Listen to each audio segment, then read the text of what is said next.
I'd like to call to order the meeting of the Oconee County Board of Zoning Appeals for Thursday, May 28th. We're convening at 6 p.m.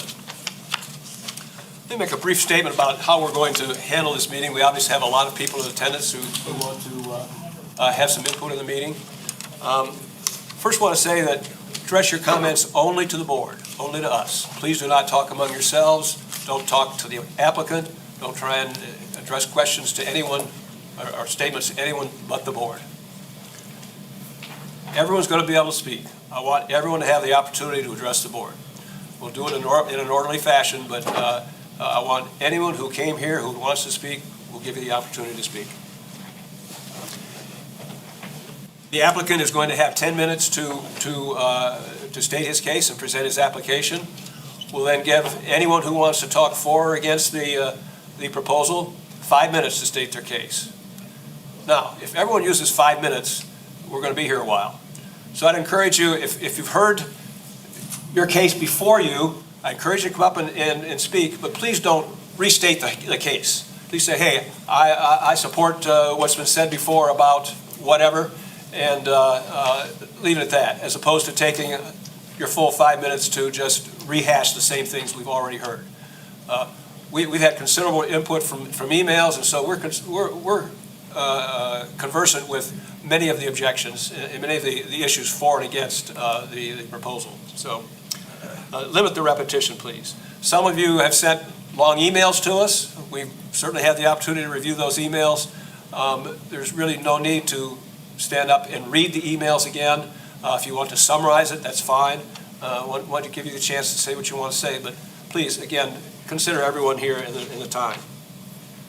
Finally, the way the board needs to hear this, once we've heard all our input, we will address the issues. On the screen here are the 4 criteria that we need to use to evaluate the application. And so as you make comments, you might keep in mind those. I'm not going to read them right now. You can read them, but keep in mind those 4 criteria as you make your give us your input. Any questions on that? Okay, thank you. First item of business is to approve the minutes from our last meeting. I think the board has all those in front of them. So moved. Take a motion to approve the minutes as stated. So moved. Second. All in favor? All in favor say aye. Aye. Okay, minutes are approved. We have 2 items before us this evening. One is a special exception hearing for placing a storage unit within the lake overlay on Route 130. The other is a variance hearing for allowing a sign for that facility to be placed closer to the road than is typically allowed with the laws of the county. So we'll consider the special exception first. Okay. This is we're opening special exception hearing for application number SE 20-000001. It's a non-residential project within the Lake Overlay District. The applicant is applying to build a self-storage facility and associated office space at TMS number 210-00-01-040. It's a non-addressed parcel. The nearest address is 391 Newry Road. Okay, what I want to do is we'll start out with the applicant making a presentation, the last 10 minutes. We'll then hear a statement from staff as to their understanding of the application. I got that right, Mr.? I feel that you covered it when you gave the red staff report there, so I can certainly go over it again, but I think that you hit the salient points. We've covered it, okay. Then we'll give everyone a chance to speak for or against. We'll start out with people who are in favor of the project. Then we'll go to any of the people who are in opposition to the project. So the applicant, you have 10 minutes. Good evening. I'm William Swint. Thank you for your time this evening and your public service. I represent the applicant and owner of the property, Kevin Rotana. And just by way of introduction, we also have Brian Lee, the general contractor for the project, and Thomas Wells as a development consultant for the project. As you say, it's a application for a special exception. It's not a rezone, and you know that, but I wanted to sort of hallmark that distinction because there's a lot of commentary that we've gotten seems to be a little confused about the significant distinction between this application for special exception and a true rezone. As you say, you put the standards up on the screen for a special exception, the 4 criteria. But this is a unique special exception. This is a special exception driven by Article 11 that is for commercial use inside the Lake Overlay District. So if you look at Article 11, that special exception language guides us to Appendix A of the zoning ordinance. Appendix A are building standards. And I want to really sort of focus on those building standards because this special exception asks the Board of Zoning Appeals to look at those building standards. And submit that if this project meets consistently those building standards, then the board should lean heavily in favor as long as, again, those more generalized special exception criteria are met towards approval. Again, introductions, the fact that this is a special exception for the Lake Overlay District and guides us to Appendix A. With that, a quick overview of the property particulars, and then I'd like to let Brian Lee and Thomas Wells talk a little bit more specifically about the project, again, to contrast with those Appendix A building standards. 7.458 acre parcel on Highway 130, approximately 161 lineal feet of frontage on 130, 195 lineal feet of frontage on Newry Road. It's a unique property in the sense that you've got rather narrow frontage on both roads, and then the body of the property widens and really accommodates what it would be a nicely screened commercial project within the Lake Overlay District. So this is, and otherwise, properties in the control-free district. It's not restricted in respect of use other than the Lake Overlay District, and only partially in the Lake Overlay District. Approximately a third of the property by acreage is in the Lake Overlay District, and approximately 1/5 of the improvements intended are within the Lake Overlay District. So again, one last thing before turning it over again to look at particulars of the project so you can contrast those with the Appendix A building standards. This property is also in the Federal Opportunity Zone. The Opportunity Zone is a tax credit-driven federal program to incentivize commercial construction. Commercial construction because commercial construction is the nature of construction that allows us to capitalize on the deferral of gains taxes. And that's the significant advantage of development within an opportunity zone. Designated as an opportunity zone for a reason. Look up at the sign right behind us, Oconee County Invest. This is a developer trying to invest in an incentivized opportunity zone to do what our state and our federal government have encouraged us to do with this specific property. So with that, like I say, let me turn it over to Mr. Wells and let him talk a little bit about the specifics of the project and how they contrast with Appendix A, and then let me come back to the 4 general criteria for special exception. Thank you, Mr. Chairman, members of the board. Wanted to kind of a little bit about the company history.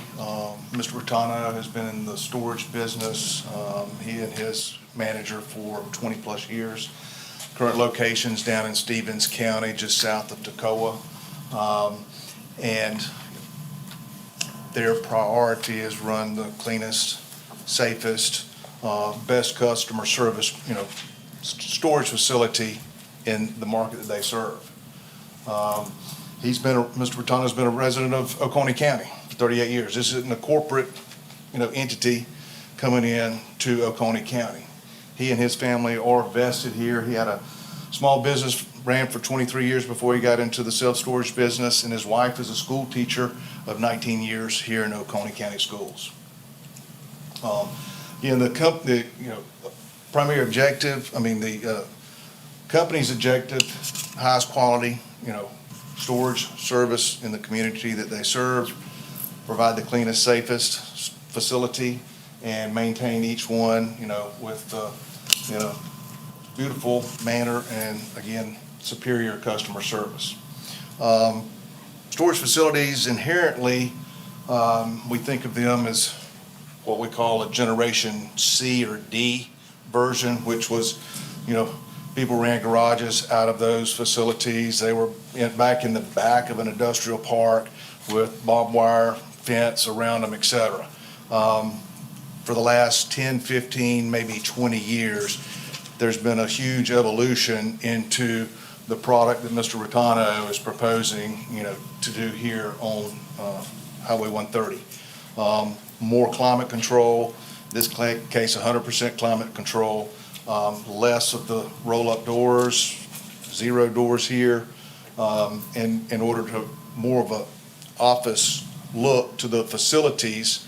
And you can find similar facilities that are 2 and 3 stories, in more metropolitan areas where, the ground is more expensive, so it's more practical to go vertical. And you'll ride by and you'll think, well, that looks more like an office building than it does, the storage facility that I had in my mind. Traffic generation, almost nil, probably comparable to a single-family, resident if it was developed in the same manner. 15 houses on this property would generate about the same amount of traffic that this facility would during the weekday peak period. And it's also a quiet use. Because there's not much traffic, and in this case, no roll-up doors, everything is interior access, so a very quiet use. And while it may be considered a commercial or industrial type of land use, it's not a manufacturing, it's not an industrial plant, so there's no noxious or offensive odors, noise, dust, smoke, or gas. Couple quick facts: 73% of all storage facilities in the United States are owned by small operators like Mr. Rotano. 1 in 10 households uses or rent space at a storage facility, and approximately 2/3 of the people that do rent space live in single-family homes. QE Climate Control Storage, will be a highly secured, gated facility, and working to cultivate a community commercial development, with enhanced architectural design that we'll get into in a minute. And, has made, extraordinary efforts to try to blend into, the lake community, the Appalachian theme, with the building materials that they have employed into the design. Again, no roll-up doors. This is all interior access, 100% climate controlled facility. And the architectural design, landscaping, screening, lighting, have been designed to be in compliance with Appendix A, as set forth by the special exception provision of Article 11. They'll work to be a part of the community, satisfy the community needs, safe, well-built, easily accessible, to serve the lakeside residential neighbors, community, suburban owners, as well as, the suburban urban district, and it is locally owned and operated. We're down to 1 minute remaining. How much more time do you need? I can do it in 5. 5 more is fine. This is the site plan, and you can see minimal frontage on 130, minimal frontage. So, and basically with the topo of the surrounding properties, the limited amount of frontage on both roads, this is basically, this facility will be designed into a bowl as it steps up the hill.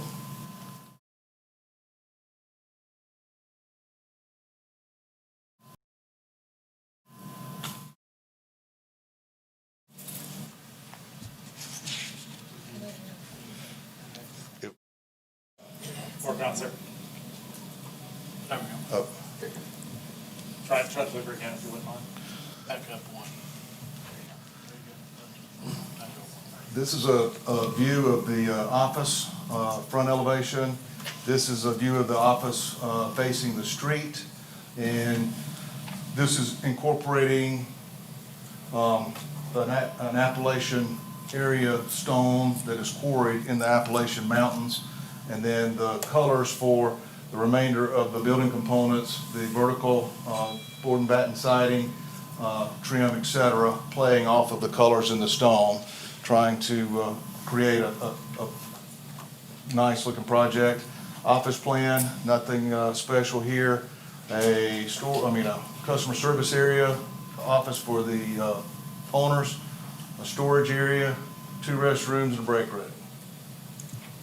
This is actually a picture of a similar building that some of the design themes were pulled out of for this project. This is the storage building, the 2-story that are planned in the initial phase. And again, using the Appalachian stone for the walls and the accent, the water table, and then an architectural panel for the vertical to mirror the board and batten on the office itself. And then a lot of the glass to, help break up the facade. There was also incorporation of horizontal and vertical to help soften the look of the building.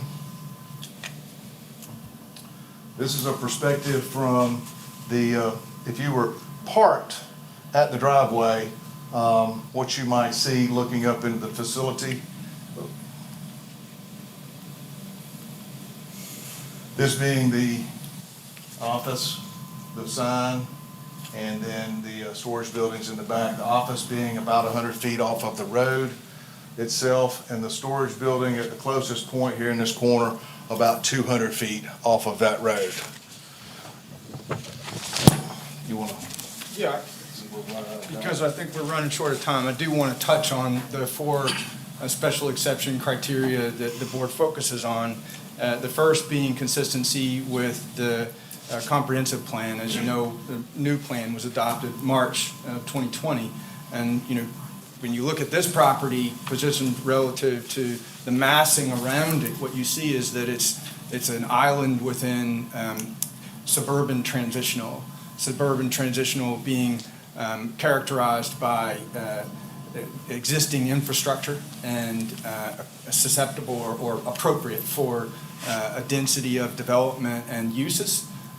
We think this is entirely consistent with the suburban transitional surrounds of the property, and is again consistent with the comprehensive plan, and complementary, of course, to the residential along the lake shore and within the Lake Overlay District. I mean, the users of Class A climate control storage are those who have desire to come and go from the lake and maybe don't want to bring stuff back and forth with them. So the second criteria being consistency with the general welfare and best interests of the community, and generally, again, convenience. So the convenience, I think, goes without question. It's designed to accommodate the density of residential around the lake. As far as general best interests of the community and health and safety and welfare, this is going to be a new project designed in accordance with the modern stormwater control standards. So, by DHEC requirements, we're required to generate no additional stormwater runoff than the property currently does. And our plan has been approved in accordance with the stormwater standards by DHEC, and probably capture some runoff from existing and surrounding properties as well. You heard Mr. Wells speak to the fact that no noxious gases, no noise, no light pollution. This is a low impact, no impact use and services an existing community need. As far as the other 2 standards, one being traffic and parking, self-parks, traffic counts are minimal. One last thing about health and welfare you know, if you develop this property for residential, which you clearly could inside the overlay district, it doesn't have sewer, so it's septics, so you got, you know, 15, 20 houses. You know, you're doing exactly the opposite of what the Lake Overlay District is designed to do, which is protect the lake environment and preserve water quality. So, you know, again, we ask for your approval of the special exception. Thank you. Thank you. Does the board have any questions at this time? I do. I'd ask a question. You stated a moment ago that approximately 30% of it is within the Lake Overlay District. So just to clarify, there's no way that you could build outside with this parcel of land without, you couldn't, you would be restricted in what you could do if you cleared completely off the Lake Overlay District, correct? Correct. I mean, you know, it becomes a bit of a conundrum from the interpretation of the ordinance even, because, you know, you do want that second entrance. You know, that becomes a use, a commercial use, just the roadway. So, I mean, you know, invariably, you're still asking for this special exception, but to be more fine-pointed about how much of the project is within the overlay, and the drawing that shows the topo actually shows the line relative to the structures. Acreage-wise, about 40%, you know, 20, so of acreage, but about 20% of structure, and a lot of that is accounted for by the drive aisles and the office structure out on 130 and signage. I mean, you know, so structure 20% within the overlay district, acreage 40. That's how it got to 30. Mr. Chairman, could I ask a question? Yes, well, yes. You had mentioned, I think, that there was no light pollution, but somebody had said that there's going to be 24-hour security lights on the facility. Did I misunderstand that? So one thing, Appendix A of the zoning ordinance requires us to meet specific building standards and covers lighting specifically, but on the fixtures. Yes, sir. I mean, in the Appendix A guideline or requirements for building, landscaping, light, parking, et cetera, one of those main 5 sections is lighting. So it limits the height of all fixtures at 20 feet and requires all of them to be a shoebox or cut-off luminaire. So it's not vapor lamps out. You have to put in more light poles to get the downlighting, but, you know, it's not a radiant or floodlight. There's another requirement in Appendix A that requires that a photometric plan is prepared and submitted to the county for review. And in that, there is no light to be emitted onto the adjoining properties. So there's several safeguards in that Appendix A that, you know, prevents that from happening. Okay, thank you. Yes. In reference to building materials, you reference the Appalachian rock. So that explains the bottom portion of the structures and their material that we're going to be built with. Now, the board and batten and the other non-rock, are we talking about vinyl, metal, concrete plank? You know, what materials are we looking at for, that looks like concrete plank on that one, to me, on that one office? Well, this is it will be cement board, hardy board, so that, you know, it has a longer lifespan, but it also provides some definition and shadow lines on the office. So that will, so basically you have the natural stone here, and then you have a rock ledge, and then you have the vertical board and batten above on that view, which is the view that's towards the street, and then in the front, you've got, you know, the accent across the bottom, and then more of that, especially into the customer area, is glass. And then on the units themselves, as you progress or Right. on those, what kind of siding material, is it going to be the same siding material throughout the entire project, or are we going to transition to something that's a little more cost effective?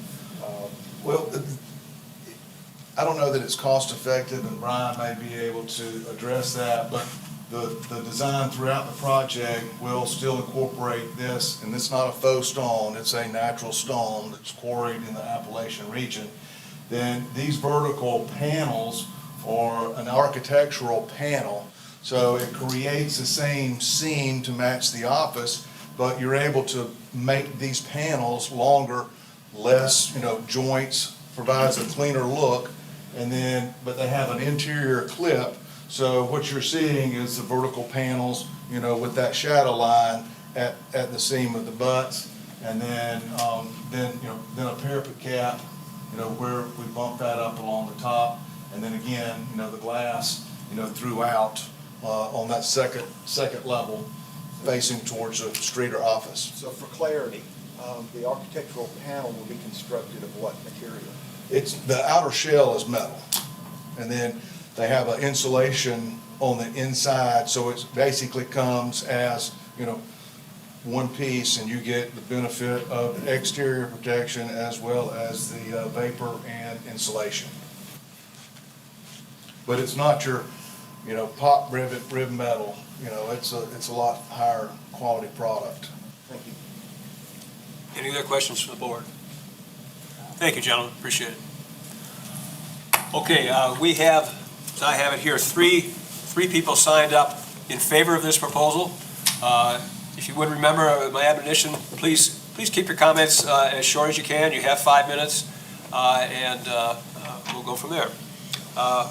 Ward Snyder. Ward Snyder here. Come up to the podium. If you would, each one of you, if you would, state your name and where you're from. Don't need your address, that doesn't do anything for us, but we'd appreciate knowing if you're from Kiwi 1, 2, or 3, or Kiwi Key, or Newry, or Thomas Seneca. Just let us know where you're from. Good evening. I'm from Kiwi Key, actually, just a few miles down the road. Can you all hear me okay? I'm actually currently a tennis and pickleball professional at Kiwi Key, as well as an owner of a consulting company that specializes in self-storage. I've been involved in storage consulting now for many years, and I've known Kevin for several years.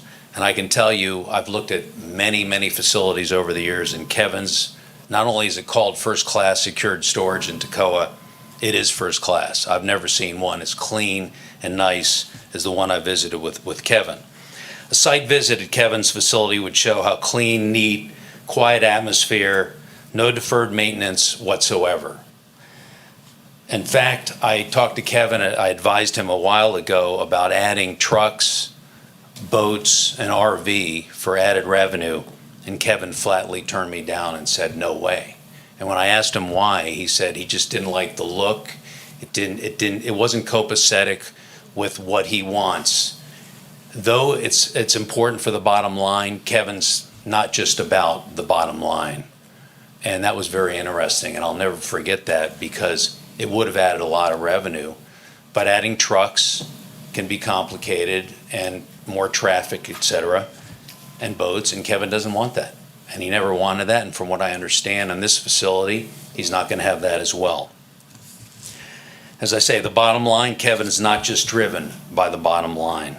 He cares about the customer, and he cares about the community, and I think he lives in the community.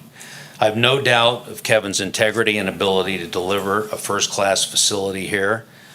It'll be the nicest building in the area. And selfishly for me, and living in a condo in Kiwi Key, there's a lot of condo owners that would welcome some storage not far away. And I certainly would put my valuables at Kevin's place. And I fully support this venture. Thank you. Any questions for Mr. Snyder? Thank you, Mr. Snyder. Daryl Carnegie? I said that right? Daryl Carnegie? My name is Daryl Carnegie. I'm a real estate agent, and I live about 3 miles north of the proposed project in Waterford Farms. I know Kevin too personally, and he does run a first-class operation with everything that he does. And I know his goal, like Ward said, is to add value to the community. He does care about the community and to improve what is there. I drive the 130 corridor every day. I see the development on the south end of of 130, and I know it's only a matter of time before we continue to get more towards the north. And I don't think that we can do better than have something that has a very low traffic count and is a very low impact. Like Ward said, I think this project will add value to the many homeowners who need a quality climate-controlled storage solution in the area. And it's the kind of low-impact development with the aesthetics that will complement the mountain lake area and also generate the tax revenue that our county is looking for. That all you have? Yeah. Any questions for? Thank you. Robert Winchester.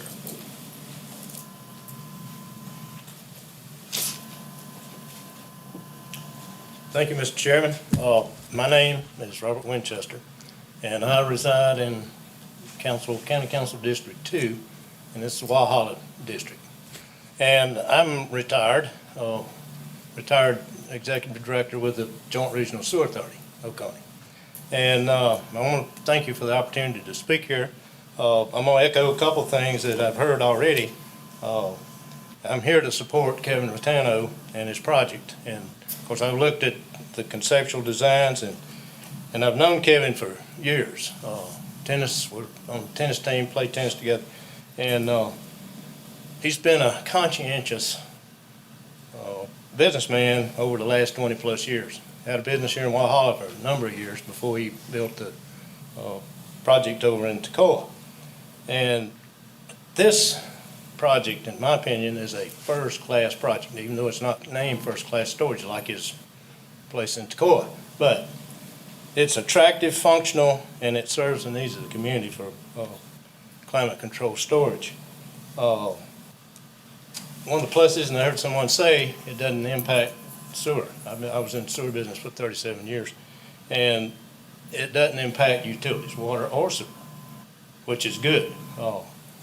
And the other thing, big, major impact, it's a major investment, financial investment by the owner, and it'll generate significant revenue for the school district and Oconee County and taxes because of the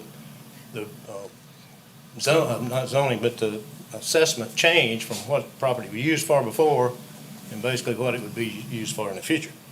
I believe the positives for this project and Oconee County are many, way beyond what's been mentioned here today. And I would welcome a project like this in my community anytime. And I say that again, I appreciate the opportunity to come and speak to you on behalf of Kevin, and hope you have a good evening. Thank you, Mr. Winchester. Does the board have any questions of Mr. Winchester? Thank you. Just to check, is there anyone else who expected to comment in favor of the proposal? Okay, I just got to name this list. This is the last thing.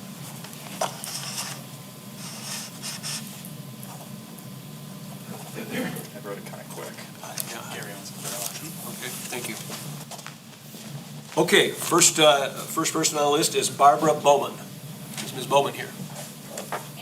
He's not me, but he's going to talk. I'm the second person on the list, Andrew Derry, and she lives with me. Okay, fine, please. My name is Andrew Derry, and I live in Kiwi 2, and I want to thank the board for giving me this opportunity to talk to you. My biggest concern about this project is safety. Driving on 130, it's a relatively narrow road. There's no paved shoulders. There's been numerous accidents at the entrances to Kiwi 2 and Kiwi 3. I understand some of the residents have talked to the county people before about the safety of this area. My poor wife was almost run off the road when someone going 60 miles an hour was behind her, and there was really no place to go. While he says there's minimal traffic, there will be additional traffic. Not only that, but there'll probably be additional slow traffic because people will be hauling things to put in their storage units. I foresee considerable increase in accidents in the area by putting this facility there.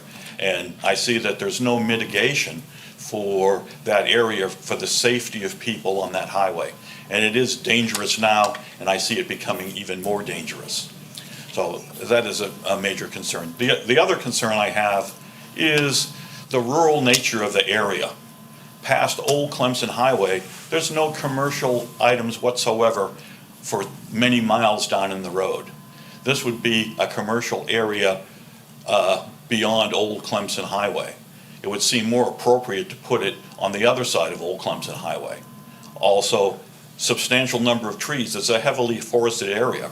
There's no way without a substantial number of trees having to be removed from the area, which will totally change the environment of the area.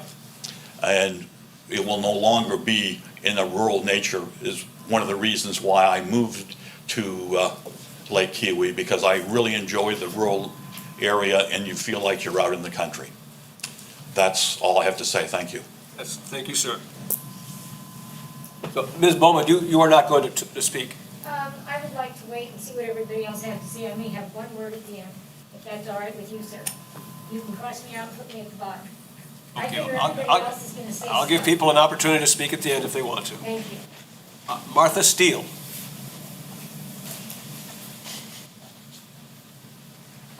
First of all, Oconee Board Zoning of Appeal members, I thank you for letting me come tonight and speak.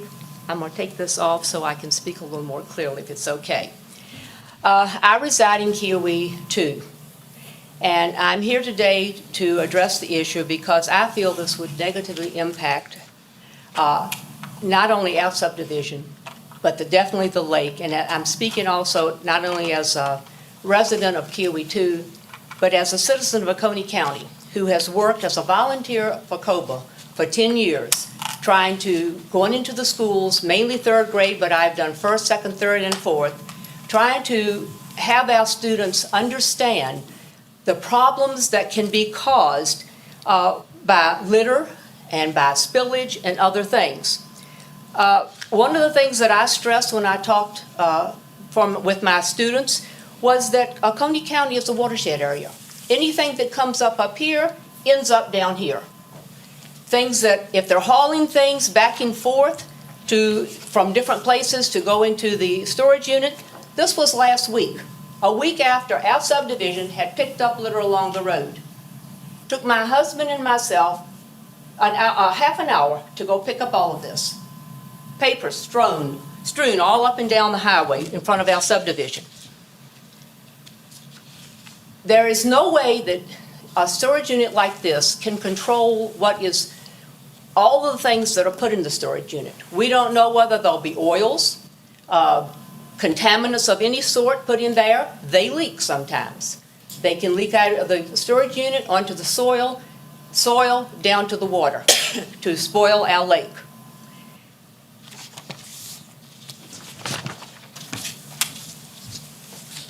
I feel that this is also a detriment to the redevelopment of Newry Mill.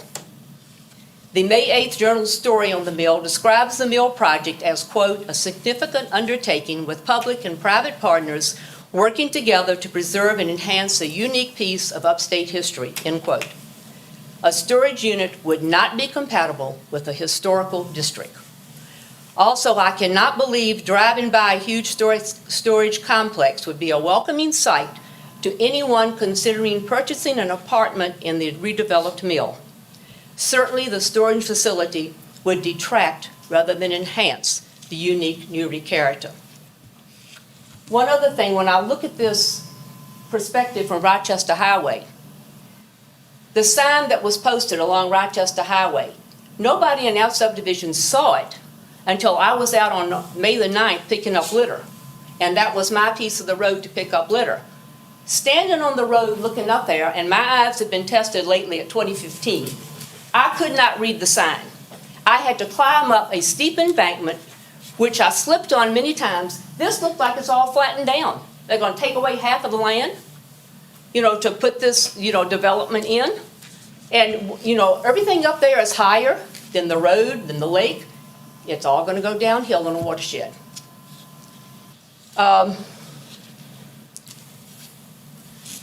Certainly, for a special exception to the lake overlay, the comprehensive plan must be in the best interest of public welfare. This is going to have lighting. It's going to have a lighted electric sign out front. It looks to me like the same sort of sign that's on the Seneca Dentist office on bypass 123. If you're driving down 123 at night and see that sign when the blue light is on it, it blinds you. You can hardly see other cars coming. This is on a blind curve.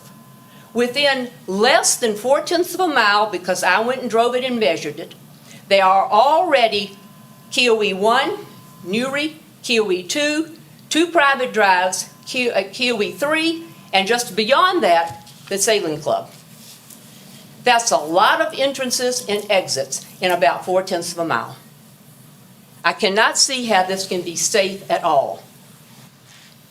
Also, I went online and I found there are more than 20 storage facilities in Oconee County. There is one a mile from this area.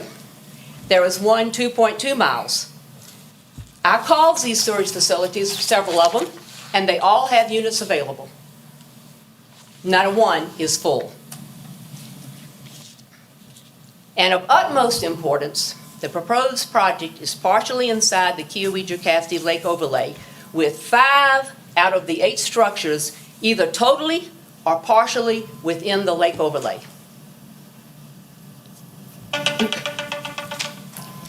I asked the members of the Oconee County Board of Zoning Appeal deny the request for an exception to the lake overlay and request for any variances to any rules associated with this self-storage facility.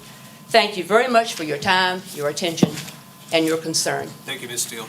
Any questions? Yes, Ms. Steele, we have a question.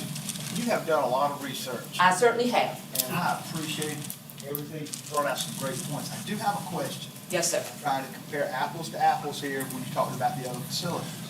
Are they also climate-controlled facilities? Are they- 2.2 miles is quite a few units. And he's here to talk tonight, Okay. so he can answer that question for you. Yes, ma'am. Thank you very much. Thank you. Yes, Thank you, ma'am. Ms. Steele. Glenn Abbott. Thank you. Excuse me, Mr. Abbott. Can we put up the summary of the criteria that we're going to use? Do you mind doing that? So that everyone can look at that while they're commenting? There we go. Okay, thank you. Okay, my name is Glenn Abbott. I've been a resident of the county for probably about 39 years. Taught at Seneca High School. Live in Kiowee 2, but I was asked to read a letter from Kiowee Shore Subdivision. However, since you already have a copy of this, I assume that they said you all had it, you probably all read it. There's no need for me to go through all of this again. And I think Ms. Steele did an excellent job of pointing out the major concerns that are here. And being a resident of Kiowee 2, when I exit my driveway onto 130, especially in the spring, there's a gorgeous view of wisteria there, beautiful trees. And if you've driven up Highway 130, across Newry Dam, it's just a gorgeous entrance. I can't imagine having the trees cut down, green grass there, buildings over on the right, just before you see that marvelous vista of the lake and the mountains on a clear day. So anyway, those are pretty much the ones here, but my personal feeling also is about the safety measure and all that. I think I'm repeating everything that everybody else has said, so I will not take up any more of your time, but I appreciate you listening to me. Thank you. Thank you. Patrick Ford.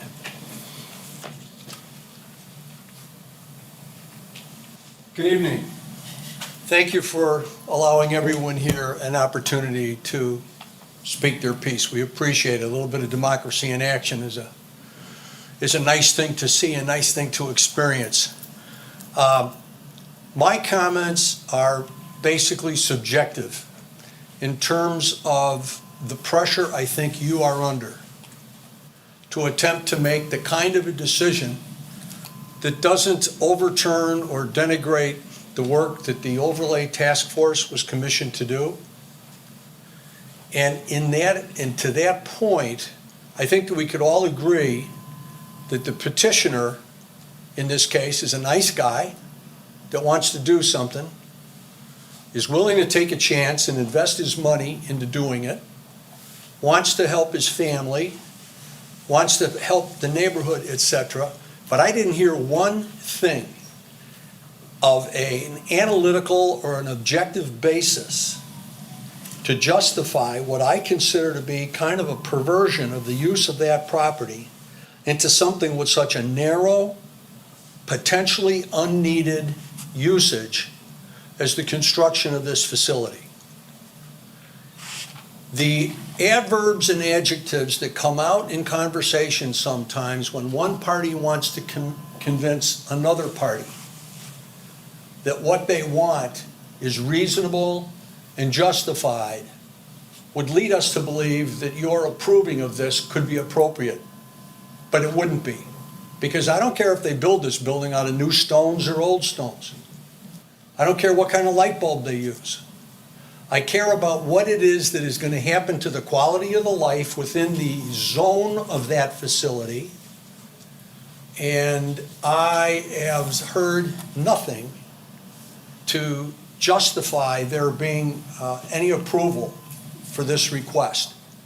Frankly, I also think that there are times when things are said to you folks that are off point, but would potentially allow you to be led down the path to consider, as an example, some of the building codes under Article 11. Well, what kind of a building would satisfy the building codes under an exception has to be predetermined as justifying that exception before it can be applied. Interestingly, Martha, who I did not know, had all of the information about those storage facilities. I called 10 today, 9 of them that I called, because I don't know if this is a good idea or a bad idea, from a need standpoint. And aside from the fact that the tax consequences that you folks are going to be confronted with in the future are going to be significant, there is a better use of the property than this, and I am convinced that letting it lay as it is now is an improvement to the lifestyle of everyone, almost everyone, in this room, and would appreciate your considering that when you make your decision. Thanks very much. Yes, thank you, sir. Peter Barnes. Mr. Chairman, this is a copy of what I'm going to say. Would the recording secretary like it? Yes, by all means, we'll, Over here? yes.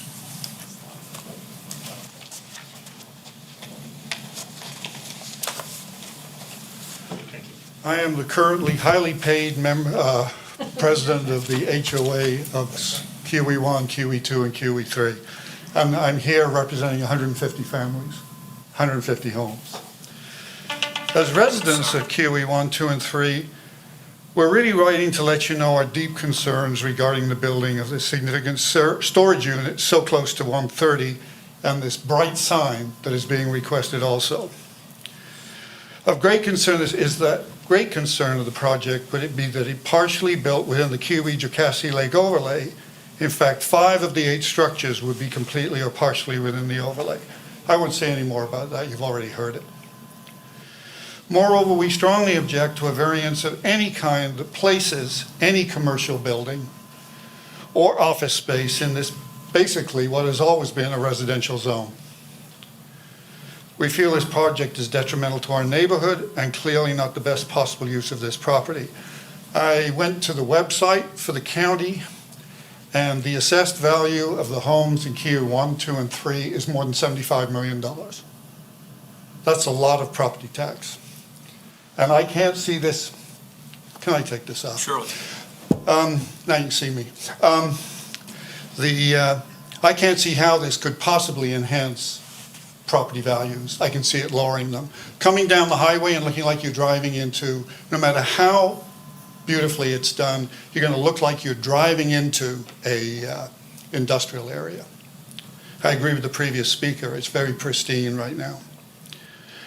I got in touch with the South Carolina Department of Public Safety and the State Patrol over the last 30 months, recorded 13 accidents, including 7 injuries. Since then, there have been a total of 16, because the data with the Department of Public Safety is always out of date. And that part of Highway 30, again, agreeing with the previous speaker, it's a bottleneck. And we have near misses almost every day. The 24/7 access to this, I don't see how there can't be light pollution and some noise, no matter how light the traffic. And it's already been addressed, but I see 150,000 square feet of hard surface, counting the roofs and the ground. That's a lot of runoff. We've had, in the last 2 years, I looked, 5 storms in which there was over 4 inches of rainfall in a very short period of time. That's a lot of water to handle. Let's see. The other thing, what we're unhappy about is, I'm almost 80, and I should be at home quarantined, as I'm sure some of you should be. I object to this being pushed ahead during the pandemic. I'm also a member of St. Mark United Methodist Church that was hit by the tornado. And again, I've had to put a mask on and go out and help. We have neighbors that totally lost their homes. We had storm damage at ours, like a lot of other people did in the Kiwis, that kept us out of touch with what was going on. And I too checked, not phoning storage areas, but asking these people who had homes totally destroyed, did they have trouble finding place to storage almost everything out of their homes that they could salvage? The answer was no. There are 20 units, as Martha pointed to, in the area, and next to Food Lion, at the corner of Old Clemson Highway and 123, we hear there's another new large storage area going there. That's only about 4 miles from where this storage area would be built. I have nothing else to say that hadn't already been said, and I appreciate the time to present it to you. Thank you, sir. Any questions from the board? Yes, sir. Can you give me those traffic accident statistics again? Okay, through last November and the previous 18 months, and they said the 2019 statistics were not up to date, there had been 13 accidents, mostly in front of Kiwi 2 and 3. There'd been 1 in front of Kiwi 1. And there had been 7 that included injuries. It's the darndest report. They even give you the GPS coordinates. But since then, there have been at least 3 more that we know of. Rear-enders again. In one case, a very elderly member of Kiwi 2 was spun completely around. She was not seriously injured, but she was injured and her car was totaled. If you go out today and drive down 130, there are skid marks that are 50 feet long leading down to Kiwi 1. Obviously a near miss. It's a very dangerous, in fact, Martha told you about the cuts. There's the 3 for Kiwi 1, 2, and 3. There's the one for the sailing club. There is a road called Bonanza. It's really a driveway. And then there's one more as you approach the traffic light at Old Clemson Highway. On the other side, there are 3 accesses to Newry. So there's a total of 8. Thank you, Mr. Barnes. Does that answer your question? Yes. Anyone else? Lane Price.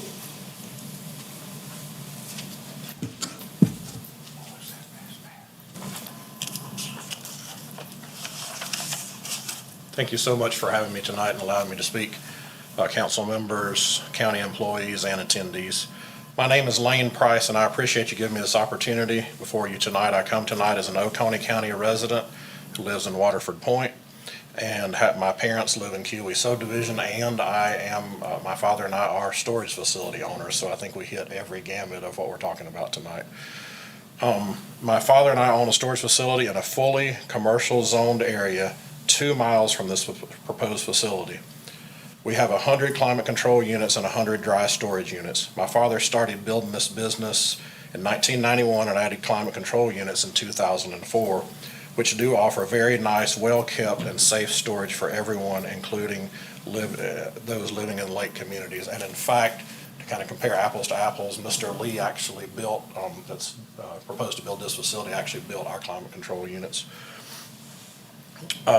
We have many customers that live in upscale communities. I say this to help everyone fully understand and statistically understand, based upon the storage needs and lack thereof, and the storages that have been added in the last 4 years, and the large climate control facility that's going to be added next to Food Lion, which I'm sure you all were aware of. Facts prove that we don't need more self-storage in Oconee County, and especially a facility that infringes upon Lake Keowee residences and our lake overlay.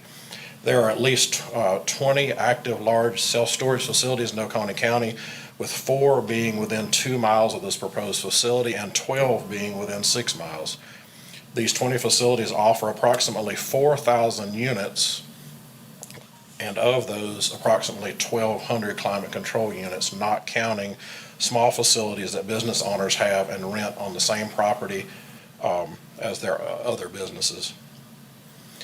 It should be noted that all these facilities don't infringe upon the lake and were placed in commercial property as it's intended to be. From a demand standpoint, we have tracked our overall demand for climate control storage, and it will be very close representation to the demand of the proposed facility, since we offer exactly what they propose and are only 2 miles away on the same road. We are located at the intersection of 123 and 130. We have purposefully placed ourselves in high priority concerning search engine visibility, yellow pages, general searches, and the visibility of our facility because of the high traffic count that we get in a commercial area. With this high visibility from a traffic and search standpoint and very high customer review rating, we receive an average of 20 calls or emails per month inquiring about climate-controlled storage, and on an average, 5 of those people that contact us actually rent. Most of the climate control business in the exact same area as this proposed facility come to us because we do run a very nice, clean, name of it's crystal clean storage, and we take pride in it being that, and do run a very nice facility which we feel like caters to the community. Numbers are facts, and if the proposed facility was built, and clearly knowing why you could use our facility as close to exact statistical representation, there isn't a need. Beyond that facility beside Food Line, or beyond that, the facility beside Food Line isn't finished and is not, of course, in the not being contacted at this time, so that would provide further units for people to potentially rent. There's much more commercial property in other locations that are not near our lake and in a county where the facility may be needed. Most of my other items are redundant, except for the fact I will point out that based upon what I see on the plat or the proposal, the retention pond is totally within the overlay, and knowing how lighting and stormwater works at our facility, I know it's a major task that we are continually having to make sure and do that to make sure we protect the area around us, to make sure other people aren't impacted. And I actually also contacted DHEC, and per their feedback, there has not been a stormwater permit granted on this property. On behalf of storage facility owners, Keowee subdivision, and other lake communities, and our lake and its beauty, I am asking you to keep our lake and its surrounding property as it's intended by adherence to the lake overlay, by protecting our county business owners where there is clearly not a demand or need for this facility, and by protecting the Keowee subdivision and all lake landowners who will be negatively impacted. Please protect our lake and what it's intended to be. Allowing this facility would set a precedence that would be irreversible and negatively impact our lake. Thank you, Mr. Price. Board have any questions? Yes, go ahead. Could you please share with us what your occupancy rate is on average in those units that are? Yeah, I didn't bring that up. It's 80%. It's around 80%. Okay. In our climate control. It's about 80% in climate and 80% overall. It's really close overall. And our average tenants stay about 6 months. So if you calculate those numbers and the 80% in the 6 months, that it would take a long time to fill up another large facility. So you never really get to 100% then? We don't. We get close sometimes in the summer because of college students at Clemson. We get fairly close, but beyond that, we stay about around 80%. Thank you. I have a question about the business model, I guess, for storage. I've been told and understood that it's a temporary business. Essentially, you maybe do it for 10 years or 15 years, then you have it, then the land value goes up and you sell the land for another business. So it's typically not a business that you stay in for a long period of time. Is that a true statement? That's very true, and has become much more predominant in Oconee County and in Seneca lately, that actually conglomerate businesses have come in and bought local businesses. We've been contacted numerous times, and we just so choose we're providing a niche, and we like what we do, and it's worked out well for us, and we haven't done that, but that is very, very true that most of them turn over fairly quickly. But what we're looking at now for the use of the land could be something much different. If they were to sell the land to another business and take advantage of the increase in land values, I guess. Right. Okay. Thank you, Mr. Price. Robert Todd.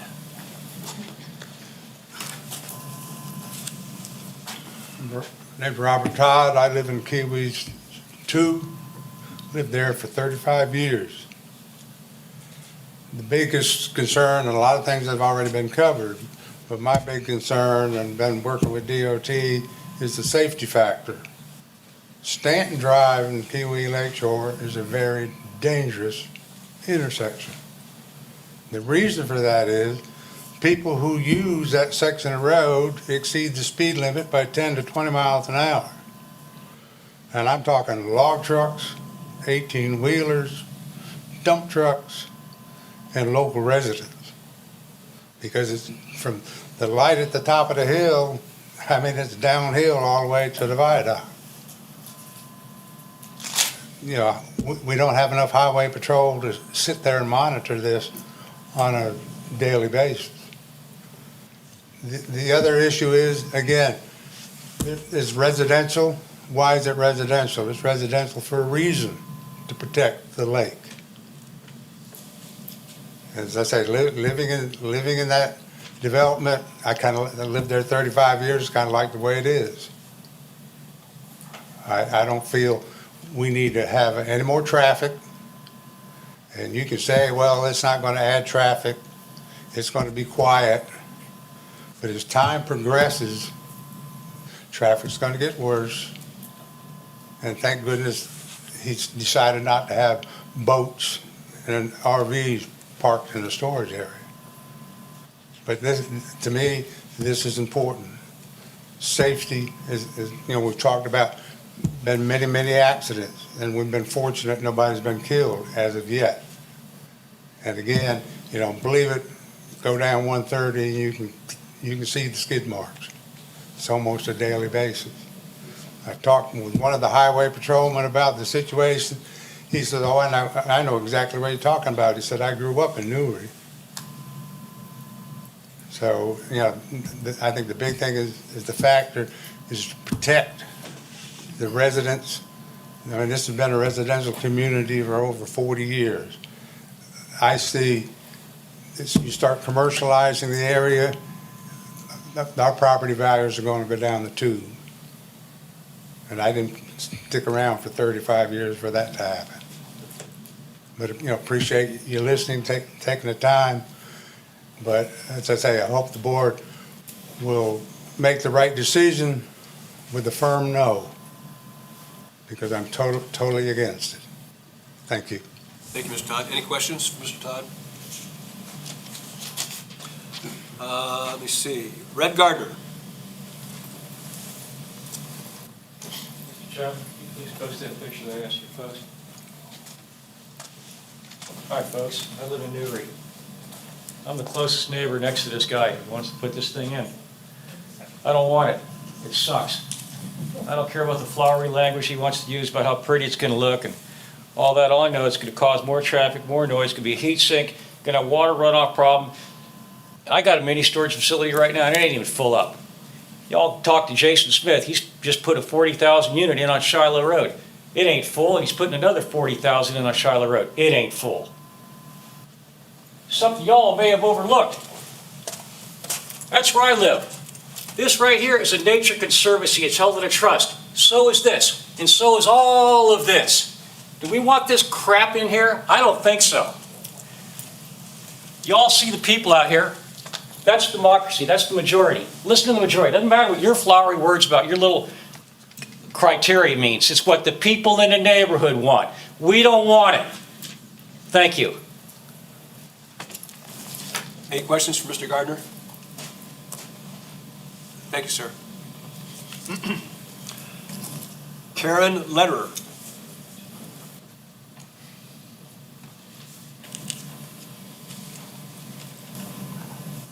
Good evening. My name is Karen Letter, and I live in Waterford Point subdivision.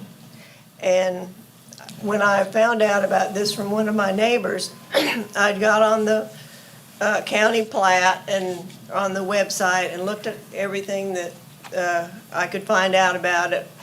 And my first thought was, what are they thinking? When my husband and I first came to Lake Kiowee, right there at that bridge, or that Newry Dam, I guess, is some of the most beautiful sunsets. And the most beautiful, when you go across that bridge, you see in the morning you can see the fog come across, like that little poem, you know, fog comes in on little cat feet.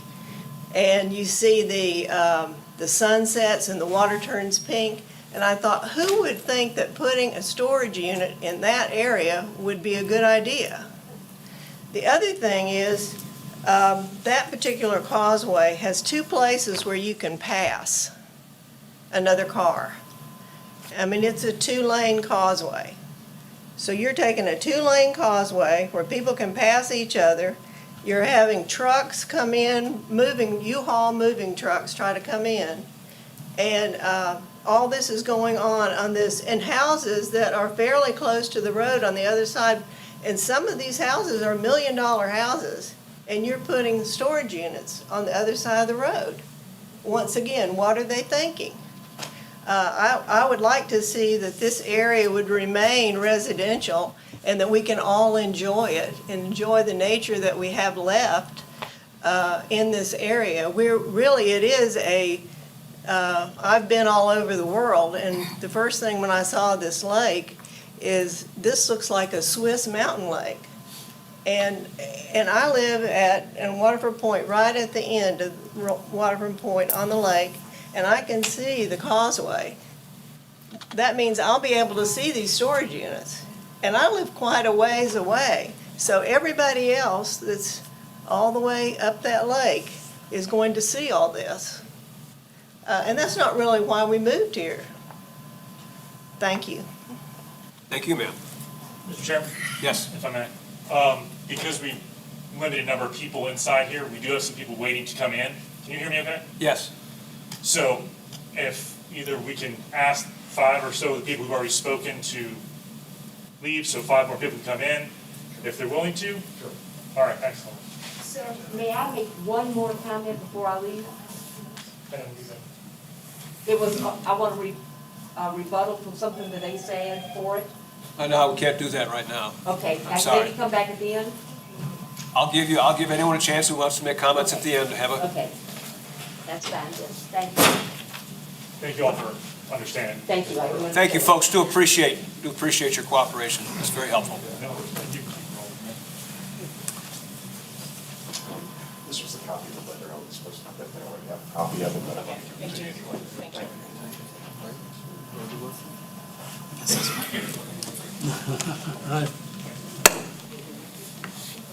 Mr. Chapman, we're going to take a 5-minute break while you're getting organized there. Okay, excellent. The microphones and cameras are still. A 5-minute break. Oh, I got it.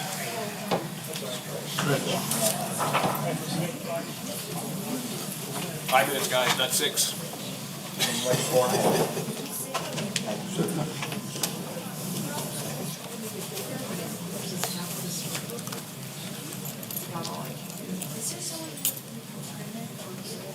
I try to do it large font. I do apologize. Good, okay, thank you. It is.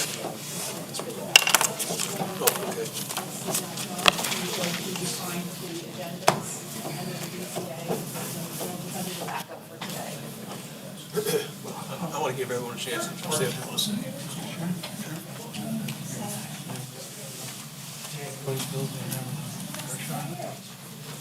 Yeah, we did. I want to lead over backwards for these guys, see what they want to solve. Oh, it's going to go tonight, but. Go away, thinking they didn't get their chance to make the case. There's a lot of subjectivity. Marty, did you break your chair? No, I'm trying to get a blue lock.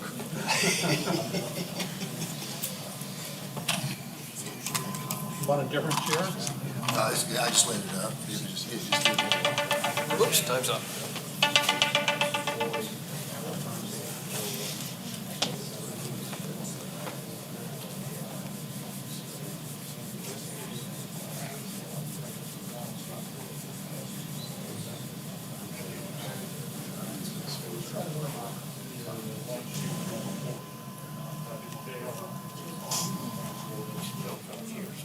When you headed to Seattle?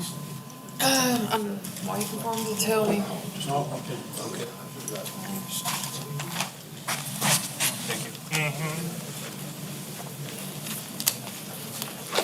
One thing is calling the airport and saying, I got to Seattle and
Thank you for your patience with the board. Let me see, where's my list?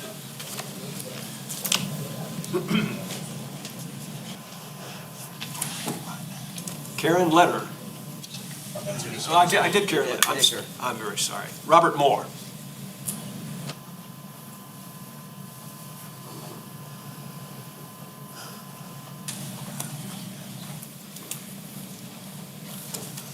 Hi, I'm Robert Moore. I live in Waterford Point.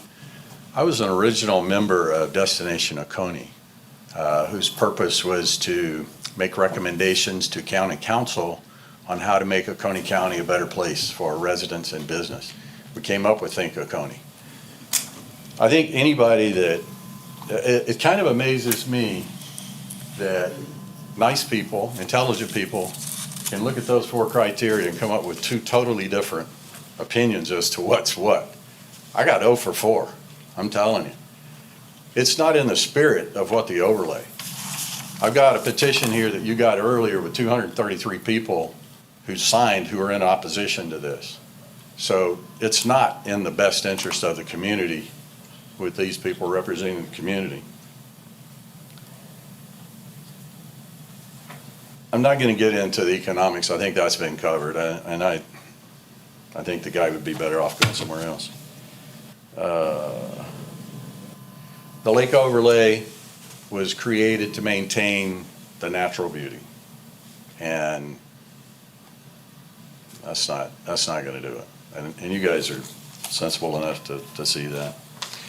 I would ask that you, as you consider their request, that you use the strictest interpretation you can of the spirit of what the overlay was designed to do.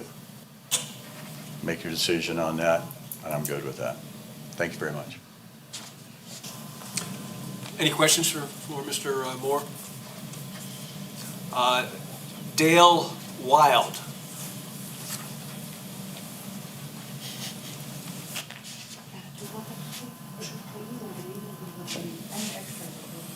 If you want to give them a paper copy, we can, if you have them, but otherwise I'll email it to them.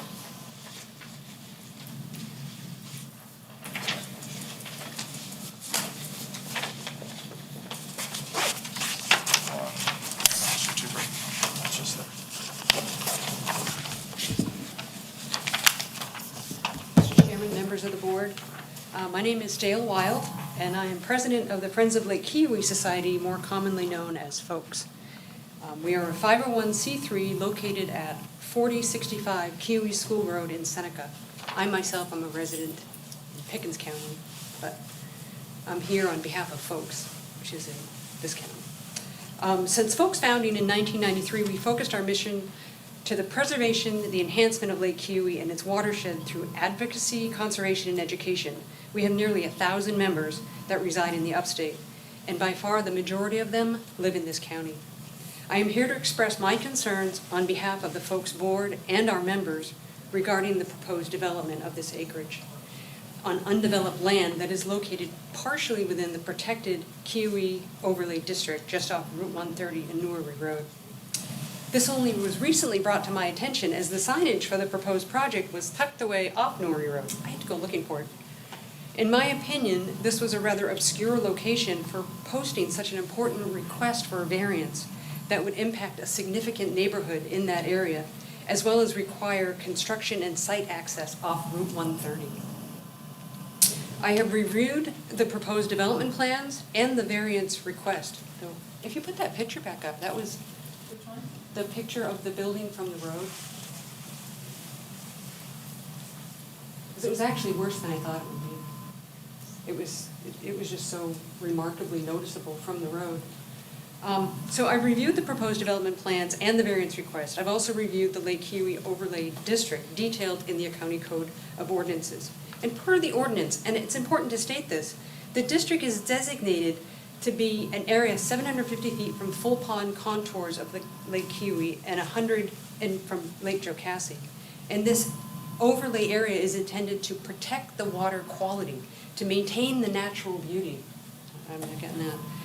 And limit the negative impacts to development around the lake. This variance is requesting that the entire northern portion of the development area, which includes 4 of the 7 storage units, either partially or in total, plus the entire office building, the entrance of the road off 130, and, for me, the retention pond to be granted an exception. The retention pond. I mean, folks oppose this request for a number of reasons. First, the retention pond is located entirely in the overlay district. The pond itself appears undersized to catch the runoff from such a large proposed impervious area, which is nearly 70 to 80% of the development. All right. An important fact is I used the Q Public Snyder Court website to calculate the footage from the pond to the roadway. It was only 250 feet. It's 750 feet from the pond to the lake shore. This proximity to the shore and to the roadway has serious impacts on both erosion and drainage, especially in light of the excessive rainfall we've had in this area for not only this year, but the past 2 years. If this pond were to breach or fail, it would impact Route 130. And if it was large enough, it could impact the lake water quality issues in the cove adjacent to the Kiwi 2 neighborhood. The second fact was just that it's very unattractive from the road. This makes it look flat. It's not. It's very steep, and the drainage off from that would be awful. The entrance off from Route 30 would really impinge the traffic. When I drove to the site, I came down Stanton, and I had a very difficult time making the turn out of there because the traffic was so fast. If you're trying to move moving trucks or storage trucks, that could be a very dangerous intersection. Folks respectfully request that the zoning board oppose this request for the variance in order to preserve the water quality and the natural beauty of this area as intended in the Lake Overdale District. Thank you very much for your Thank you, time. Ms. Wild. Any questions for Ms. Wild? Thank you. Richard Wolthius? Pretty close. I'm sorry.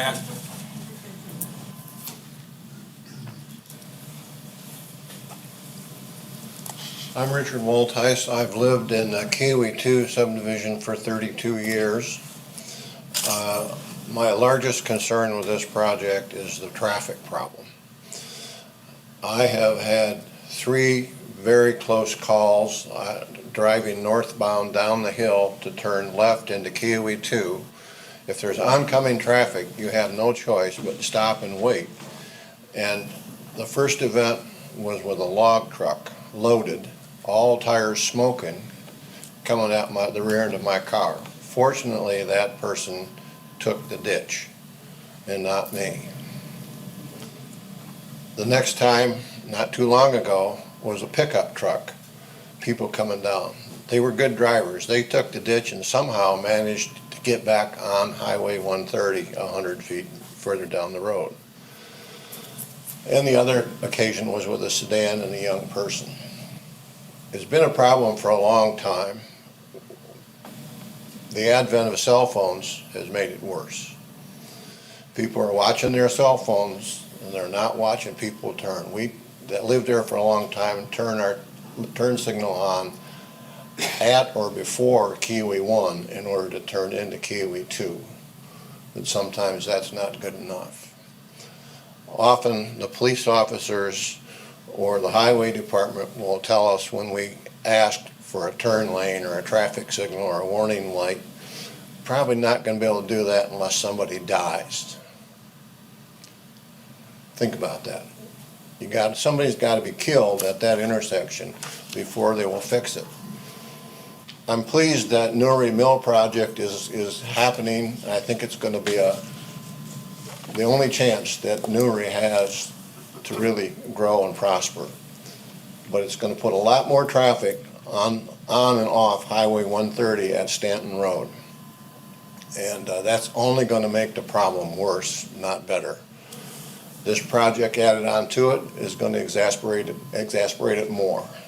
So I'd ask you to consider not doing that just for the safety of the residents.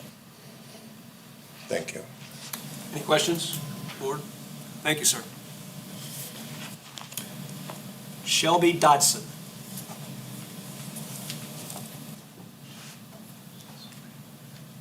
Hey, and thanks for having me. My name's Shelby Dodson, and I am, my partner and I own the May Corporation and the historic Newry Mill.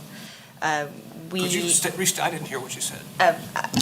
My business partner and I, we own the May Corporation and the historic Newry Mill.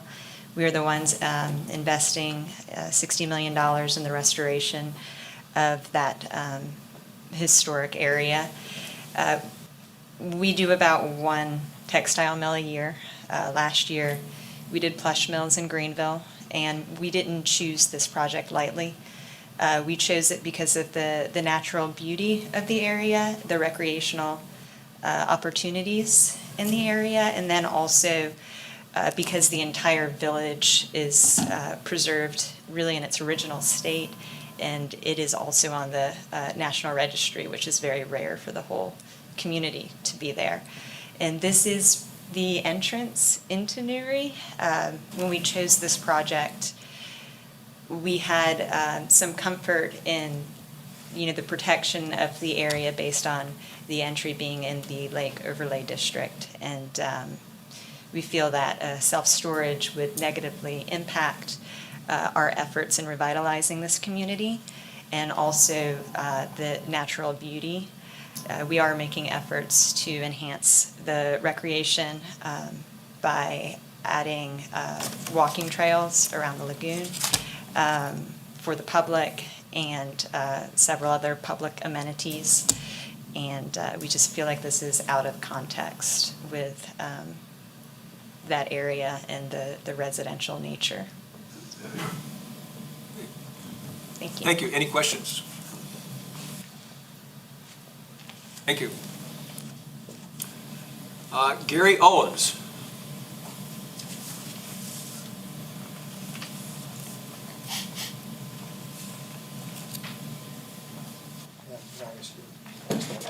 Sure. Sure.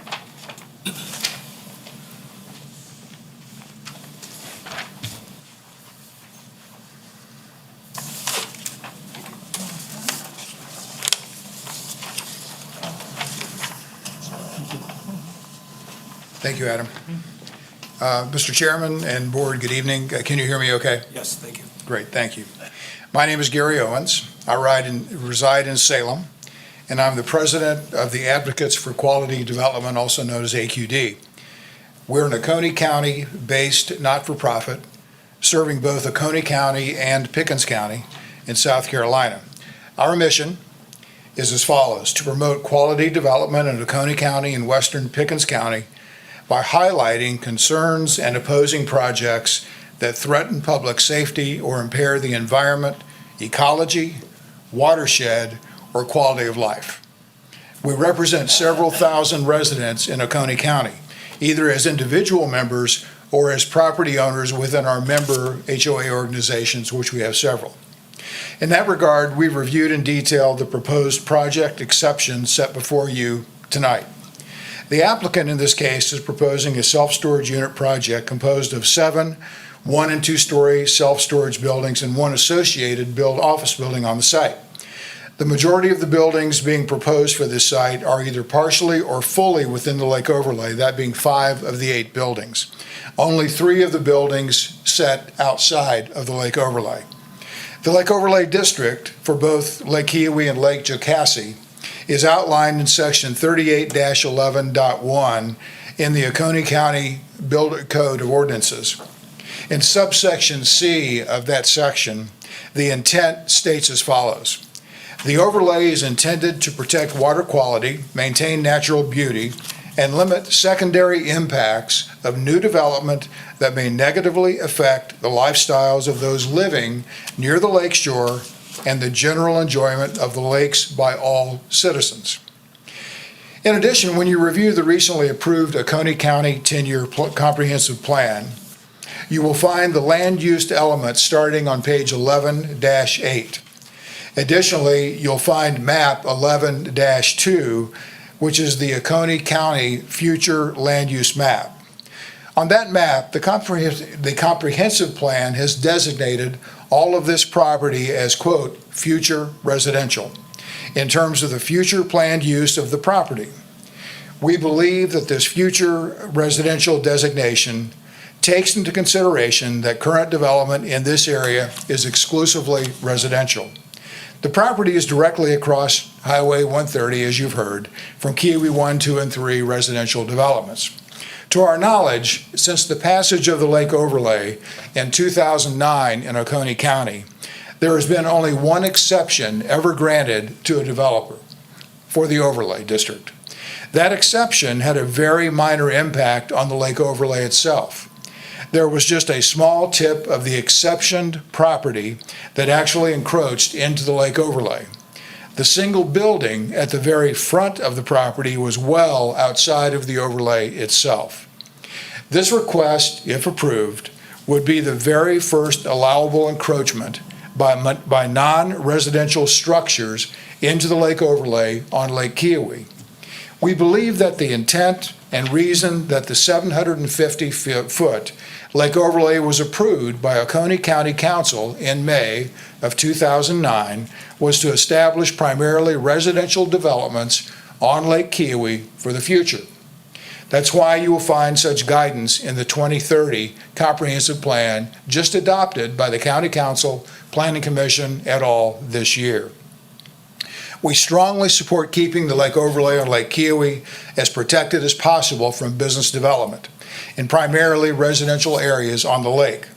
We believe the protection of this massive lake, noted in many national travel journals as one of the most pristine lakes in the United States, is of paramount importance. We also recognize, as do our thousands of represented AQD members, that Lake Keowee is a significant asset to Oconee County that will only grow in the future. Future residential development on Lake Keowee will occur naturally. We encourage the Board of Zoning Appeals to continue to protect this lake from development in the lake overlay that does not enhance and protect the intent as noted so well in Chapter 38 of the code. We also believe that the approval of these exceptions within the lake overlay would be precedent-setting in allowing other businesses to attempt to follow their lead in the future. We and you as BZA commissioners have one chance to properly protect Lake Kiowee and the nearby residents within the lake overlay on Lake Kiowee. Please help us do so. If indeed this kind of business is in Oconee County, there are all kinds of land available to build such a storage business that does not encroach on the lake overlay of Lake Kiowee. Finally, therefore, we request that the special exception request, SE 20-01, and the related sign variance request, VA 20-4, be denied. As President of AQD, I offer this respectfully. Thank you for your time. Thank you, Mr. Owens. Any questions for Mr. Owens? Thank you. Thanks, sir. New handwriting. I think it's Metters, Jane Metters, something. I apologize. We'll take our esteemed secretary to task here. No problem. James Metters, James Metters, okay. property owner in K3 for over 15 years. Thank you. My first comment that I would make is that those individuals that I heard speak on behalf of the developer at the beginning of the session, a central theme that seemed to come through was what a fine, upstanding citizen he was, good businessman, et cetera. I have no reason to believe that's not the case, but I would make the point that I think it would be your charge to decide this issue on the basis of solely on the merits of the project itself and not on that individual's citizenship and good standing. The petitioner also stated as support for the project that the property is in an opportunity zone, and therefore he's intending to use the property in a manner that has been encouraged to be done by the government, and by the government I assume he means the federal government, since opportunity zone is a federal tax credit. So, I would just say that we've all had plenty of examples of being helped by the federal government, and I would ask you to consider the merits on your own good thought processes and do what's best for your citizenship. I also heard a reference to a comprehensive plan and this property being in what's referenced as a suburban transition area. And I'm not nearly as familiar with that plan. I'm going off the reference that the petitioner made. I mentioned both of these last 2 points to make one major point, and that is I'm a property owner in K3. I'm actually a resident of Greenville, and I'm here supporting my fellow property owners in this regard. When I attend these types of meetings in Greenville, it always irks me tremendously when people stand up and say, well, I'm from California, and the way that we do things in California is blah, blah, blah. Nobody really cares. Nobody wants to hear that.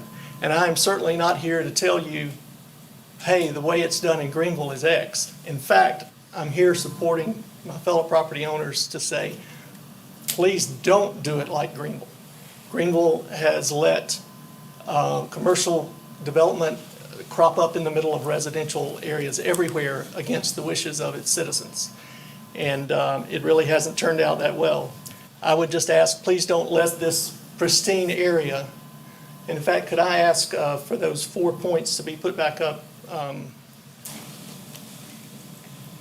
Item 3, suitable for the property in question, designed, constructed, operated, maintained so as to be in harmony with and appropriate in appearance to the existing character. It's a pristine area.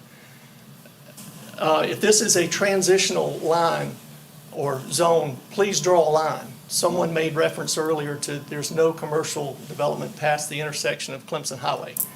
Draw a line somewhere. If you let things go, it's just not going to stop, and everyone's going to have the precedence of, well, you did this, so you got to let me do this. That would be my main point. I would just say that I think a lot of folks in your position in Greenville County have kind of lost their position over chasing the allure of tax dollars at the opposition of their people that they're representing. Thank you. Thank you, sir. Any questions? This gentleman. Lost my place here. You were Mr. Stringer, right? Mr. Manners. You were Mr. Manners, okay. Scanlon Straker? I have heard that.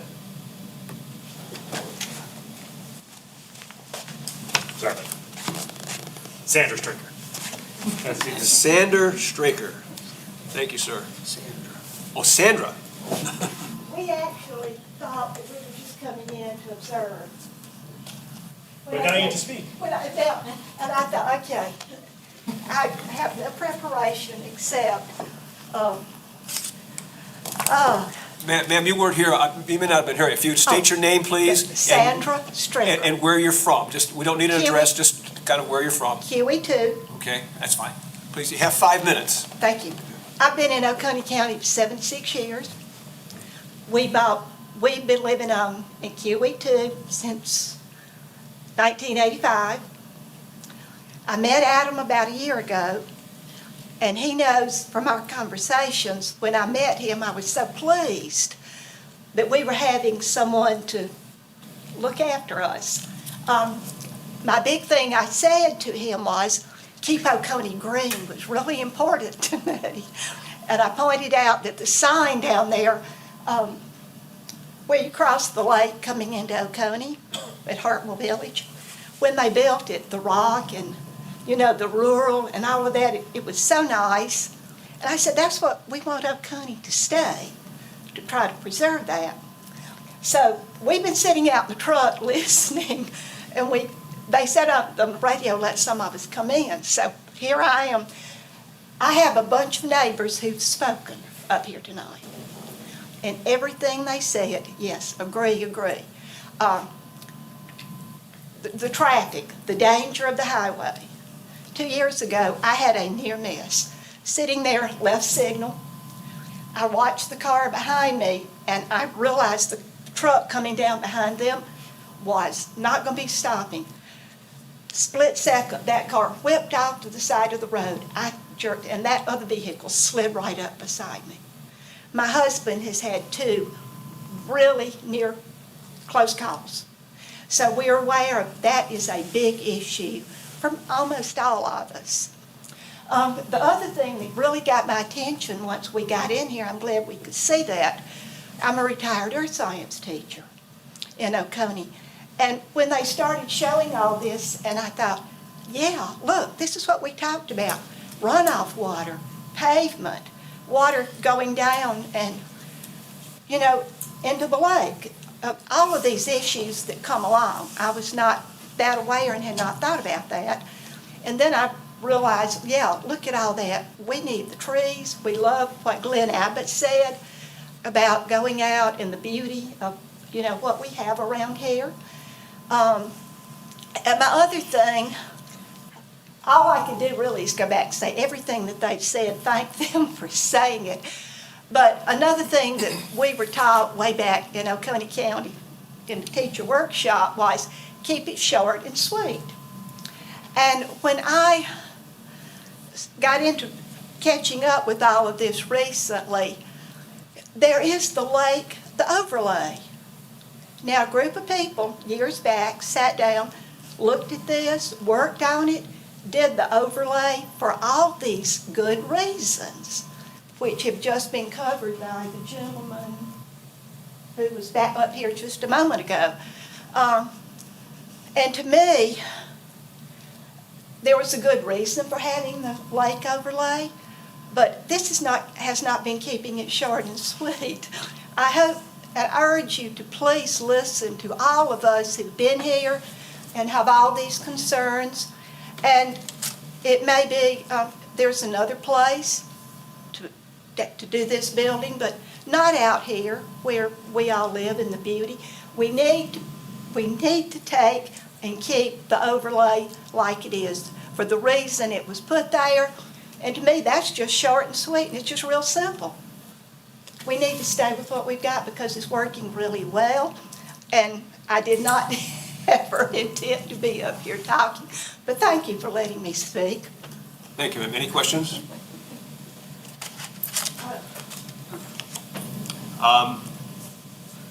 That'd be Mr. Strickland. That'd be Mr. Strickland, sir. Pardon me? That'd be Mr. Strickland. I signed you up, sir. Did you mean to speak at all? Yeah. Yeah, yes, sir. Bob Stark? That's S-T-R-A, Straker? Okay. Didn't catch the, okay, Roy Abercrombie. I'll put my money on that one. You got that one, you're good. Roy Abercrombie, I'm a resident in Kiwi 2. I also live in Greenville. And I will keep it short and sweet. I won't echo what everybody said. I am opposed to it. I've got 30 years of banking, 15 years of commercial real estate. And I look at this, and I would beg each of you to go out there on that site. It's elevated. It's got pristine views. Some lady spoke from Waterford Point. If you go back to the Waterford Points or the Waterford subdivisions or any subdivision that's on those Kiwi and Uri dikes and look back, anything up there is going to be purely an eyesore. Its highest and best use is not what it's planned to be. You've got great mountain views, lake views. To me, I look at it as taking a beautiful painting and throwing a big piece of mud right in front of it, in the middle of it. Thank you for your time. Thank you, sir. Okay. We're getting close, folks. Christina Hargenhausen. I think I'm close. You're very close. We'll find out in a minute. My name is Christina Harjahausen. Thank you for being so similar to correct pronunciation. I am a homeowner in Newry, and my house was built in 1896. I am the third owner, first the mill, then the mill worker family, and then me. And in terms of consistent, the brand new construction with metal siding and stacked stone, or the special Appalachian stone, that is not consistent with, these are parts from my house, which are from 1896, and they're electrical knobs. The consistency is not there for historic versus metal siding. It's not part of the spirit of the community of Newry. That's why I bought into it, because it's historic. Self-storage, they didn't even need that much storage back then. The uses are just inconsistent. So as I look at those 4 bullet points, I don't see that there's nothing that is harmonious, which is part of element 3. Thank you. Thank you. Any questions? Rob Schmidt.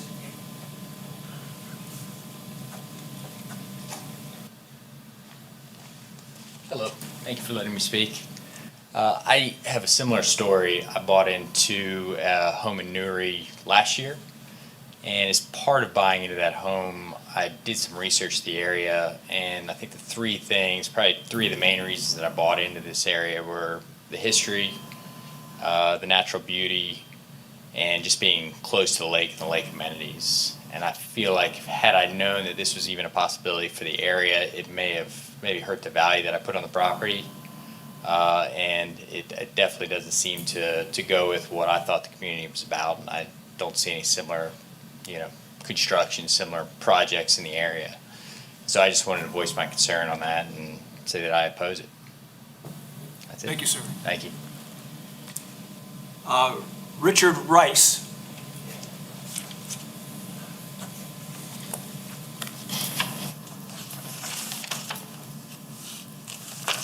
I'm a retired faculty member from Clemson. I live in Clemson, but I own a lot, and I have owned it for about 35 years in Kiwi 3, right next to Mr. Price's father's house. Anyway, but following up on what the fellow before me just said, Mr. Smith, my main interest, I guess, let's put it this way, focuses because I don't actually have a house there, and I don't go out but about once a month or maybe even once every 2 months to check on the land and the lot. But obviously I have a kind of a mercenary interest in the property values. And that's one of the few things that, although it got mentioned, it didn't get as much discussion, and maybe understandably so, because there's a whole litany of reasons better reasons perhaps even, to oppose this proposed variation from normality that's being proposed. But during the initial presentation by the lawyer, or perhaps the next person after him, they tried to make a point about taxes that would accrue to the county, Oconee County, I suppose, for, whatever this facility turns out to be. And undoubtedly, there probably is at least some increase, because I don't know if any tax is actually levied to amount to anything on the land. I don't even know the details of who owns it. All I know is this was brought to my attention earlier this week, and so I've had to scramble around trying to see if I could come up with any kind of thing. But all the people that have preceded me have been more eloquent about it and more familiar with it than I could be. But I would wager that if you do have what's reasonable to expect, that there'd be lowering of property values, particularly in like Kiwi 2 and 3, anybody with any sense is going to request a reassessment. And consequently, whatever you might be gaining on the front of the business-generated tax or whatever, upping the value of that particular land, might very well be more than canceled out by the loss on some other front, such as the residential part that already exists. So I just wanted to throw that in, because virtually everything else has been pretty well discussed. So that's all I've got to say. Okay, thank you, sir. Any questions, board? That's the extent of the list. Is there anyone else who thinks they signed up and has not had a chance to say their piece? Is there anyone who wants to say anything further? How about the lady that was here and had Yes, to leave? I believe it was Barbara Bowman, and I don't think she's here now. So, okay. Thank you. I want to really thank everybody for your input. Everyone was well-spoken, well thought out, and it's very helpful for the board to have folks like you come in person and speak to us, both in favor of the proposal and against the proposal. It's very helpful, and we really do appreciate the time and thought that all of you have put into that. We have, in addition to... Here's the lady right there. She's coming. Oh, here, I think the lady out here, Adam, that wants to... You said I could make a comment at the end? Yes, please do.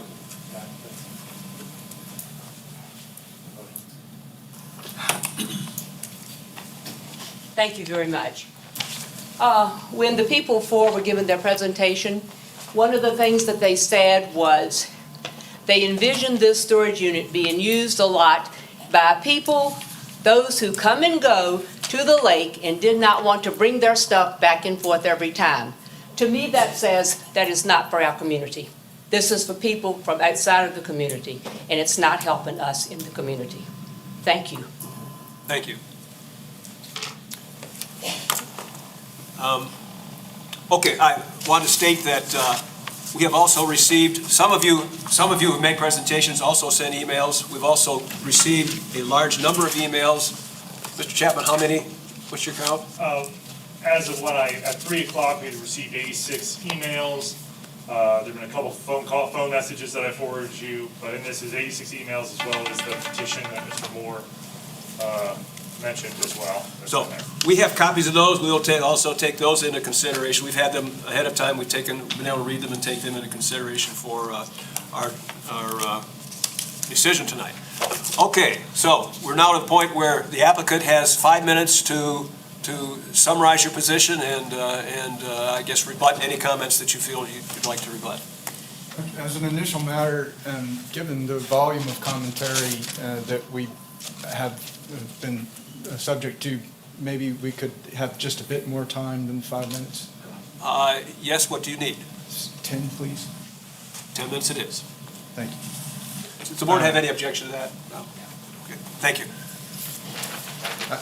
I've got a couple of big picture questions, but I think I'll first defer to Mr. Wells to speak on a couple of the more. Yes, sir, that's fine. Try to be brief and cover as much ground to provide some additional information to some of the concerns that were raised previously.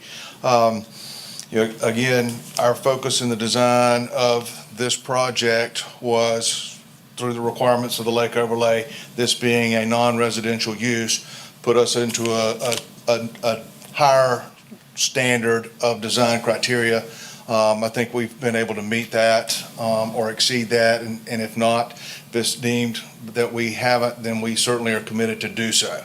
To the larger pictures, traffic seems to be an overriding concern, existing issues, but if you compared this use, and we've submitted a letter to the, Adam, can I get the PowerPoint back? Sure. We submitted a letter to staff that was done by a traffic consultant that reviewed this use as self-storage to single-family residential. And the bottom line is, if you develop this as single-family residential, or you develop it as we've proposed here tonight, the peak traffic count during weekdays, 4 to 6 p.m., is the same. So if this was to be developed as residential, then you're going to have the same, they're going to have the same issue that they would with us. Another point is the runoff and water quality. If you look at the design of this plan, at full build out, there's still almost 50% green space on this site. Only 20% of the structures on this plan, and we certainly, this is a conceptual plan, and, if we need, to have some feedback or et cetera, we can, probably reduce that from 20% down to, whatever is deemed, worthy or recommended. The erosion, the detention, that's governed and will be permitted by the South Carolina Department of Health and Environmental Controls, as well as we oversight by the DOT. So we'll have to make sure that we are keeping everything back to what it is pre-existing today. From some of the pollutants and environmental issues there, again, no boat, RV, trailer storage, anything. This is 100% climate control indoor. If you were to develop this same property with 15 plus houses, you're going to have 15 plus septic tanks going into the groundwater. With this facility, one office with 3 restrooms, you're going to have a 1-bedroom house septic system on this property. So in that regard, would be in a better, better environmental than if it was developed residentially. So a lot of discussion about demand. Mr. Rotano's been in the business for 20 plus years. He's a resident in this area as well. He knows the market, as certainly better than I. We did do a quick look at the 5-mile storage facilities, the square footage versus a 5-mile population. There is still a demand. Storage is a transient. The question that you had asked was, is it going to be sold in 10 or 20 years for a higher and better use? What happens is typically someone may sell it to another operator, but it's typically not sold, and now they're going to go put high rises or anything like that on it. It's basically an ownership transition. As to the occupancy that was mentioned earlier at 80%, again, because it is a transitional rental, it's not signing a 1-year contract, signing a 1 month. Industry standard, your occupancy is considered full at 80 to 85%. Another factor that Mr. Rotano's looked into for this is the minimal amount of climate control available in this market, is about 15 to 20%. Majority of that is some of the older facilities that are, what we call dry or non-climate. The other thing is a 5-mile radius of this site here. They're projecting, over 12,000 households in the next 5 years added to this area. So, there'll be additional demand, as we go forward. I hope we've been able to try to address some of the questions, concerns, and certainly be able to answer any questions if needed. And thank you for your time, and appreciate it, the opportunity to be in front of you tonight. Does anyone have any questions for this gentleman? I have a question. Go ahead.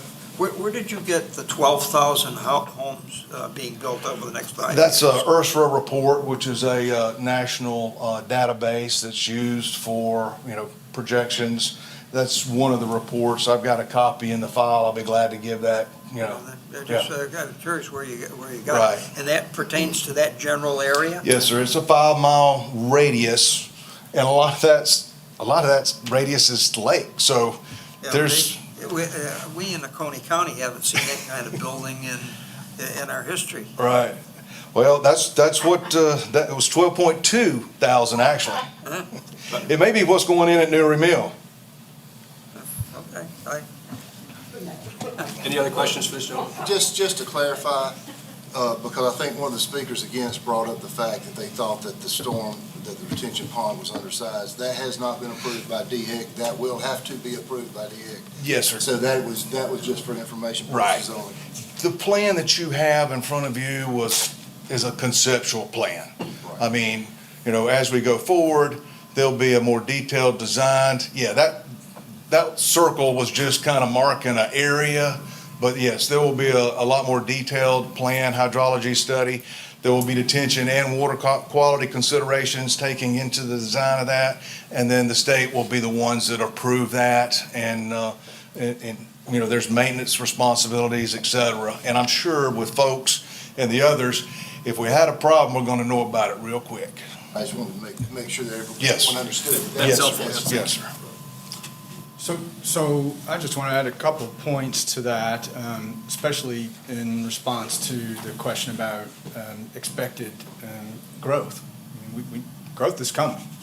We know that. I mean, the comprehensive plan tells us that, gives us the statistical information to see the migration to this area. It's consistently. It's happened in the past decade, and it'll continue to grow. So the idea and the comment that kind of struck me from one of the opposition speakers was, let it lie. Let it be the way it is. Well, from a real estate attorney's perspective, that's sort of a tragic offense to private property rights. I mean, our national constitution, our commerce, our country's built on respect for each other's private property rights. The idea that somebody might just say, let it lie, in the face of what we know is coming. Growth is coming. It will not, in all likelihood, remain as a vacant parcel. So the perspective of, well, can we control what this person does today? It misses the longer point, the longer view. It will be something. And we submit that this is a low impact, appropriate use. And you consider the comments that talk about the consistency with the Lake Overlay District. There wouldn't be a provision in the Lake Overlay District ordinance that allows for commercial use by special exception if we didn't have some notion that we should allow commercial use by special exception in the Lake Overlay District. The fact that there hasn't been any, it speaks more to the rather new vintage of the zoning ordinance in Oconee County than anything. I personally know of some initiatives that are on the horizon for commercial requests within the Lake Overlay District. If we continue to stifle that, we hurt ourselves. We talk about improvements to infrastructure and roads and traffic concerns. How do you get there? How do you fix the problem that everybody recognizes? You don't fix it by squelching development and precluding the income and tax revenue that development brings along with it. And again, it's coming. You can't stop it. It's about picking the right use, and I submit this is the right use. Thank you. Thank you. Any questions for the presenters? Sir, you have something to say? Yes, I do.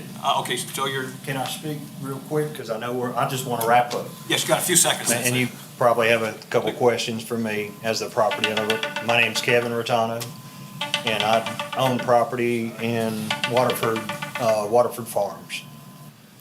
But as far as, I know different people are saying, what is he thinking? I know storage. I've been doing this for a long time, many years, over 15 years.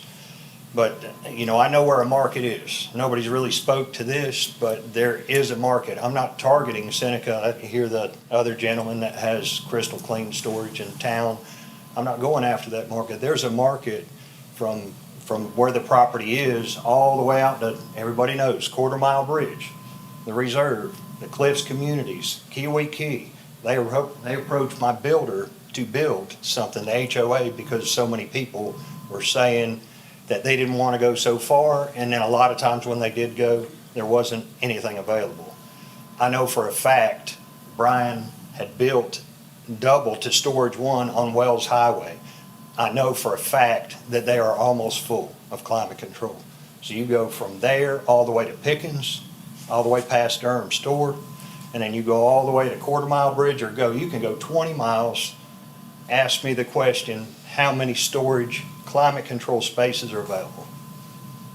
0. But I'm gonna wrap up with that. Do you have any questions for me? Questions for the owner here? Thank you, sir. Appreciate it. Anyone else have anything to say? When I'm giving you a chance, it's because one occasion we had someone come up after we were all done and say, well, you didn't think about this. Well, now's the time to think about it, not later. Mr. Owens, anything new to say?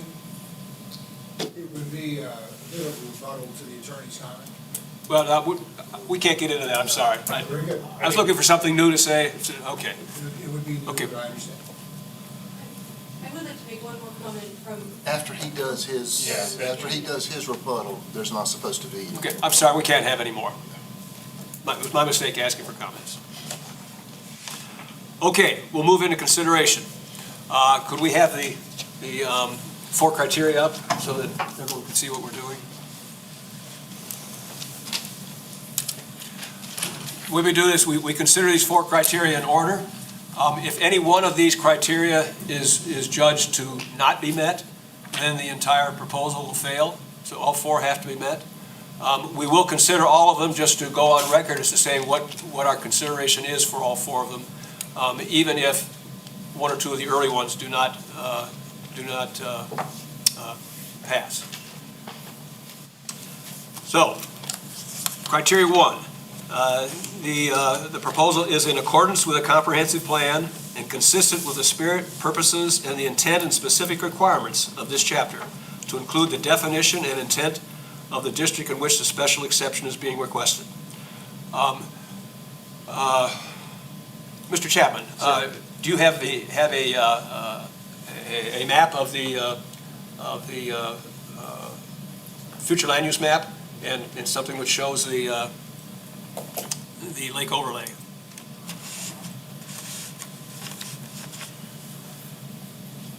Okay. Good. So if you look at this, the yellow portion is deemed to be residential, and the dashed portion here, as you can see, is the overlay. And you can see where it impacts the property in question. With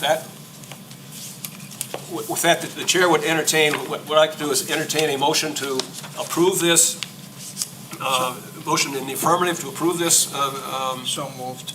criteria.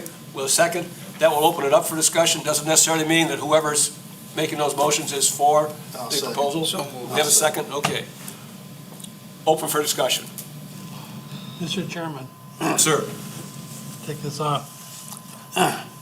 It's obvious that the parties that are requesting the special exception have got that well thought out and well planned, and it looks like a very nice facility. but I believe that they are not they're not at all consistent with our comprehensive plan. It's not consistent in that the future residential designation is not upheld for that piece of property. It does not support the intent and the purpose of the lake overlay. So I don't feel that they meet criteria number one. Any other comments? I have a question. Adam? Sir. On this particular map, it's the suburban transitional. And when I look at a map, this is Comprehensive Plan 2020, and it was in your land use element, it's 11-8, shows that all along 30, up beyond the end of the lake, that spur of the lake is all supposed to be residential. There seems to be an inconsistency there. See it? I haven't got a... So, I was trying to get the map up there, so there's an, that's correct. Is the inconsistencies in what, sir? If you look at the land use element map 11-2, future land use map, which is included, it shows, if you follow Route 130 all the way up towards Salem, it shows that on both sides of that road, it's completely yellow, which is residential. And on the map that you had, showed that it was a transitional. So there was an inconsistency there, at least from my perspective. So this is the map you're referencing, sir, the one that should be on your screen in front of you? I don't know. The map, I'll show you the map I'm referring. He's looking at the future land use map. The one that you sent out in that other handout with the, what the heck, bear with me for a minute. If I can. It's this map right here. Yep, that's this map right here, sir. Okay? And according to this, it doesn't show any transitional. It shows on both sides of 130, all the way up until you hit the green area, that's all residential. It's all colored yellow. In the coding on it says residential. So you need to go a little farther south there, sir. It's right here. So if you look up at your screen, that's right in front of you, the screen that's in front of you. Yeah. If that's on. So here's Seneca. Yeah. It's going up the road here. This is where the Kiwis 1 through 3 are. And this right here is the portion of land we're speaking about, right here. So yes, farther north of this piece of property, it does go all residential, but we're zoomed in over here. Okay. And then we're gonna open up we have a better, higher quality map, and here is even closer. This is the dam right here. Yep. This is the Newry, and the mill will be right here, and the property in question is right here. Okay. So this is a more fine-grained map for you. Okay. Thank you. Thank you. Further discussion?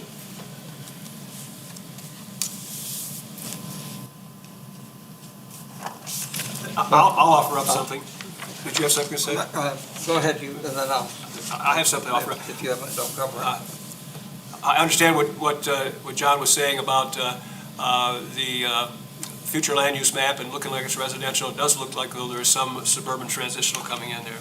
My key issue here is that this is just inconsistent with the lake overlay. The lake overlay is designed to protect the residential nature of the lake. It's not just for the people who live within the lake overlay. It's for the entire community. The entire community. The lake is a residential type lake, and the overlay is designed to maintain that residential nature.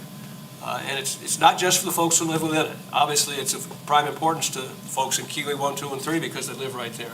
But it's also important to the folks in Newry who expect that development within the lake overlay is going to be residential. And it's important to folks who drive that road every day, going up to neighborhoods to the north, that the residential nature of the properties within the lake overlay. And I think that's true. I mean, the way the ordinance is written, the property does lie partially within the lake overlay, therefore the entire property is subject to the lake overlay regulations. It's not just, well, it's only 20% or 40%. It's subject to the entire regulation. And for me, this criteria fails on that point. I would like to say this. I think, Ms. Stryker, I think you may have me beat, but probably me and you, I don't know, there may be somebody else here. I was born and raised in Oconee County. Been here 56 years. I don't look it, I know. I look more than that, but 56 years. And I've just got to say this. Back in the day, there probably wasn't this. Back when I was growing up, there wasn't a lake. Duke Powers was being built. And they came in and they moved people out. They moved whole communities out to build the lake. And I know it's for the power generation. But here's my point. I love what and sir, I can't remember your name. Swint? Yes, sir. You said let it lie. That was used, let it lie. I wonder what Oconee would be like today if we'd let it lie. I wonder what it would be like. Back in the day, you bought your land and you could do whatever you want to do on your land. And now we've got to be careful. I understand about, you don't want to put a strip club right there next to a church or something. I understand that. But here's the problem I have, is when we start getting where we're pushing business out, where we are saying, we will take this later on. Somebody may come in and put a pig farm there. You better be careful what you ask for. You may look back and say, I'd give anything if we'd have put a storage building there instead of a pig farm there. So I just think that we need to be very careful as a planning commission, as the Board of Zoning Appeals and everything else. Let's don't lock ourselves in a box. We're getting careful. Somebody made the statement, this would be a precedent of what we do. A precedent would be set here, and I agree. I'll agree with you. I don't think that this is the right place for this. I'm not speaking in favor of it here. But a lot of the stuff that we heard, I was sitting here writing down, was the beauty of the lake, the beauty of the lake, the beauty of the lake, the beauty of the lake. Newry, God bless y'all. I hope it works out. I used to go to Newry all the time back in the day, and it was a beautiful place. It's a crack house now. It's the world's largest crack house that you've got down there. You've got your work cut out, and I really hope it works. I'm pulling for you because it would help this county immensely. But we just, I think, I just wanted to say that we need to tread lightly and think broadly about the restrictions that we put on industry coming in, because just as if we're not careful when we get too strong-handed with industry, it may be before long we may forget about what this is really all about. A lot of lake, a lot of beautiful lake, a lot of beautiful homes. I don't necessarily agree with what you said, that it's not just for them. I think that most everything I hear it is for them. Kiwi 1, 2, and 3 is for them. The road, the traffic, that's going to continue on. That's the SCDOT problem. Worked for them for years. They got problems. They need to fix the road. But the main thing I'm saying is, let's just on this situation and going forward, let's take into account. Let's don't think that we're masters and we become slaves out of it. Yeah. Go ahead, Jim. No, I think with a situation like this, though, you have got the overlay with the intent to protect the residential around the lake. And in this particular application, it is truly a commercial application. And it really is out of character with the rest of the surrounding area. Right, and also the planned area, which is very important to the county if it goes to fruition with the Newry project. And they complete that's going to be a big project with a major influx. I hope so. And it may compound their traffic problems too, but that's something for the county to decide. But that's basically what I had. I think we ought to stay with the overlay, and I don't think that it really meets the criteria of the comprehensive plan. And I agree totally, we should not be in the business of restricting development unduly. No. But there's a time, there's a place for everything. For storage facilities, I think there's plenty of places where they can be located and not have the problems that this one does with impacting the residential nature of the lake. If something else goes in there, it's still got to be residential, unless they get a special exception for their pig farm, which I don't think is going to happen. The residential nature of the lake overlay, I think, could be maintained, and there certainly could be residential development that could be put in there. I don't think we're just Xing out any kind of development there, it's just commercial development. You know, one of the concerns with the overlay too is the quality of life of the residents in the area. And this certainly, I mean, we've heard tonight how it impacts. And we did hear, I understand Kiwi 1, 2, and 3 were maybe the majority of folks that we heard from, but Newry also. Folks in Newry are not seeing this as an asset. No. They're seeing it as a negative. Have you been to Newry lately? Understand.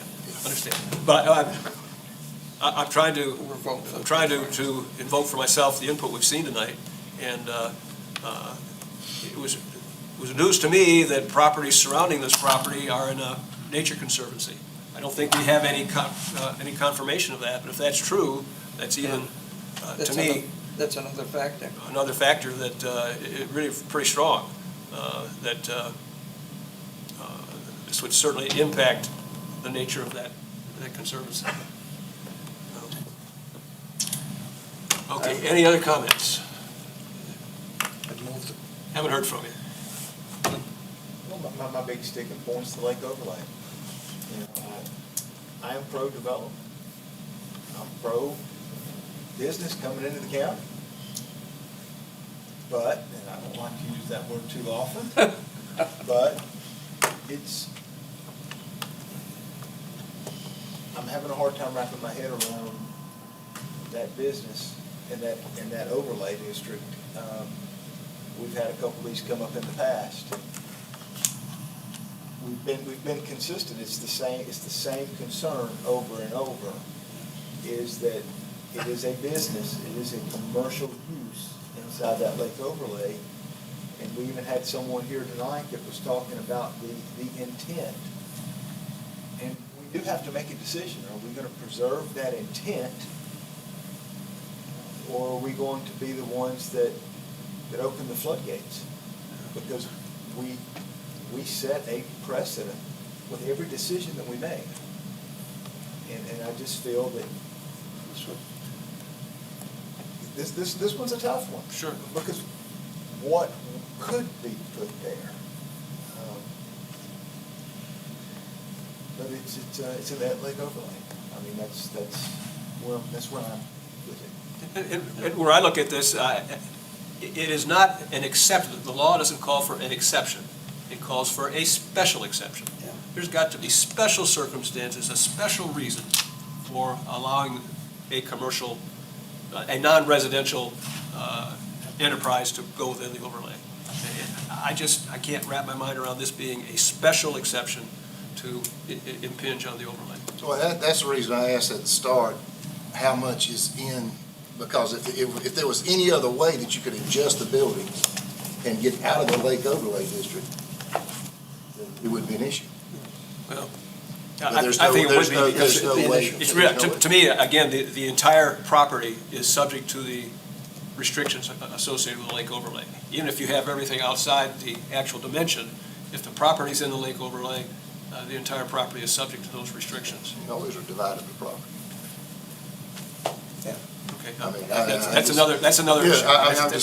But that's the whole point. I think Adam, did you have something, Adam? Just as a point of clarification, so if it's any part of the project is within the overlay, so it's not the project as a whole. So as Mr. McKee stated, if they were gonna just build a fence along that scallop line of their property and not do anything with it, we wouldn't be here.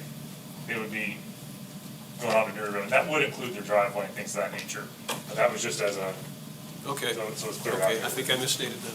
Thank you. Is there any other discussion then? Okay, we have a motion before us with a second.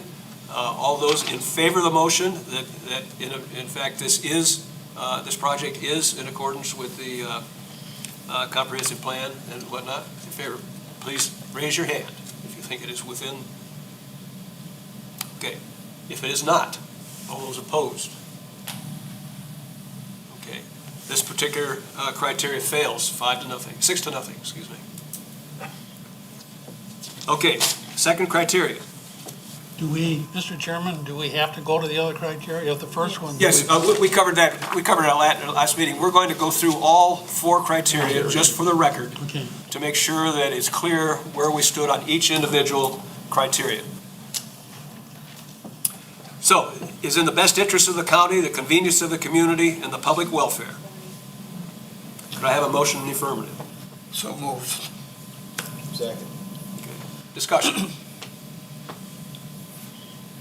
I think it's clearly not in the interest of the community, just based on what we've heard today, that there's a overwhelming feeling from the people that live in the area that this is not consistent with what would help them in their life and enjoyment of the beauty of Oconee County.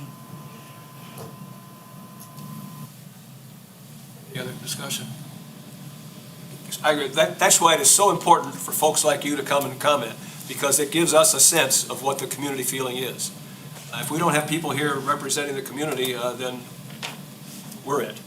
So again, I congratulate folks for coming here, both for and against, to give us an idea of what the sense in the community is. Okay, any other discussion? We have a motion and a second. All in favor of this criteria? All against, please raise your hand. 1, 2, 3, 4, 5. It's unanimous against. The third criteria is suitable for the property in question and designed, constructed, operated, and maintained so as to be in harmony with and appropriate in appearance to the existing or intended character of the general vicinity. Could I have a motion in the affirmative? So moved. Second. Any discussion? I think the quality of the building materials, the way great rendering of the way it looks,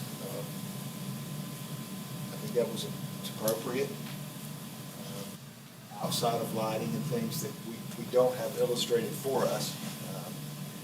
But as far as it looking similar to the construction of some of the homes I have seen around the lake with color, with block, and especially the office that could be seen that would be with concrete plank siding.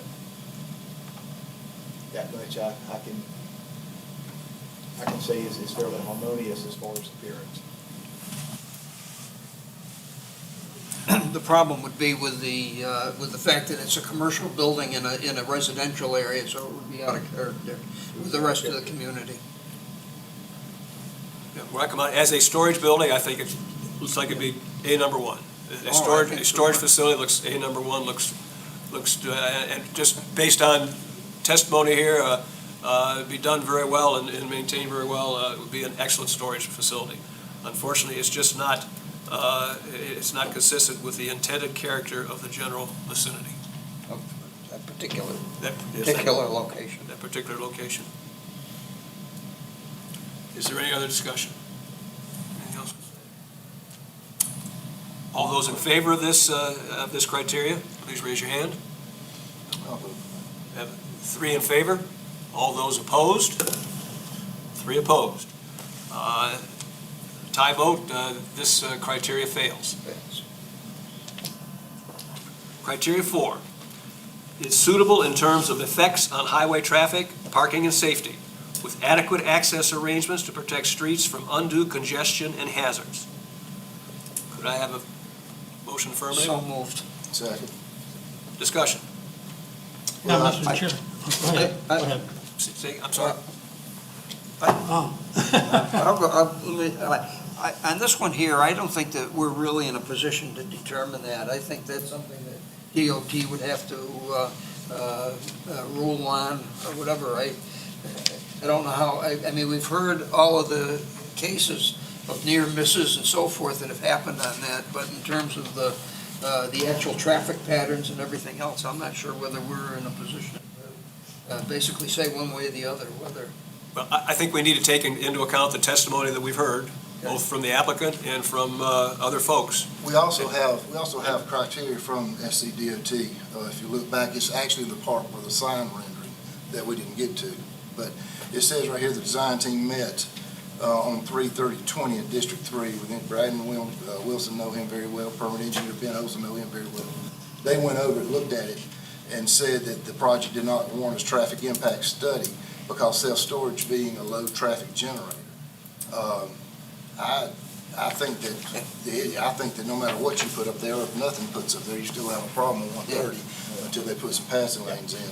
And they can't do that until they do something with the dike. I think the future 12,200 homes. Yeah. Will probably There'll be a pretty big impact on that road as well. I guess, I'd sure like to see that study. I don't know where we're going to get 12,000 homes within 5 miles of that area. I just don't understand that. But, where I come out on traffic, I'm convinced from all the testimony we've heard that that's a problem area. As you know, particularly coming south, traffic going 55 or 60 or 65 miles an hour coming down through there presents a problem. My experience with the storage area, I live down South Cove Road and come out to Kiwi School Road, and there's a storage area there. I don't remember any traffic issues there at all. And Kiwi School Road has comparable traffic to 130. So I can't. I understand that traffic's a problem along 130, but I don't think this project was going to exacerbate that in a significant way. And it's a longer-term problem that DOT has to address.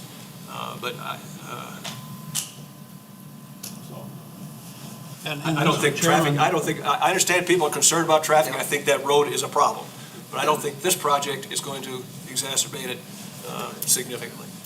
And I just echo what you just said. Oh, that's what I was going to say, so I echo that 100%. Okay.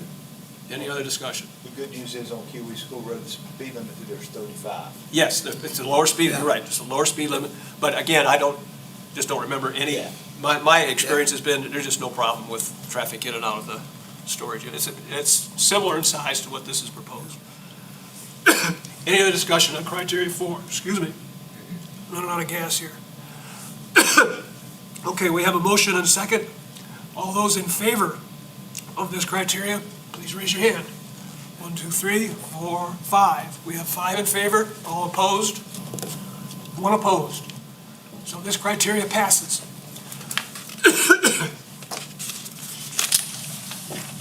Okay. Based on it, I'm sorry. Excuse me. Yeah, I know.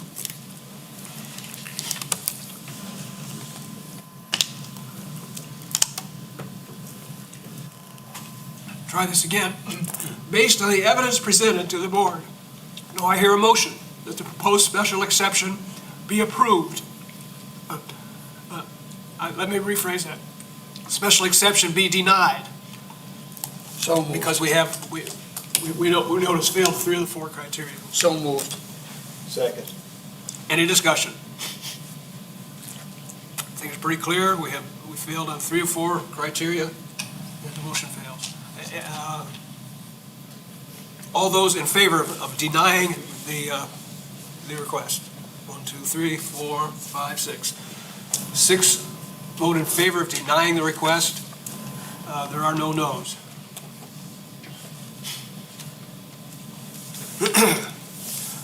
Given that, I think we close this special exception hearing.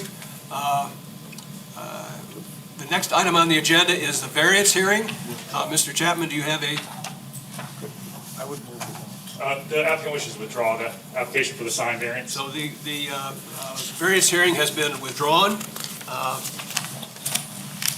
So that closes any public input today. Move on to our agenda. Is there any old business? What's the status on our District 5? Still waiting on it, sir. I imagine we'll hear more about that in the coming months. Any new business? Hearing none, I'll hear a motion to adjourn. So moved. All in favor of adjournment?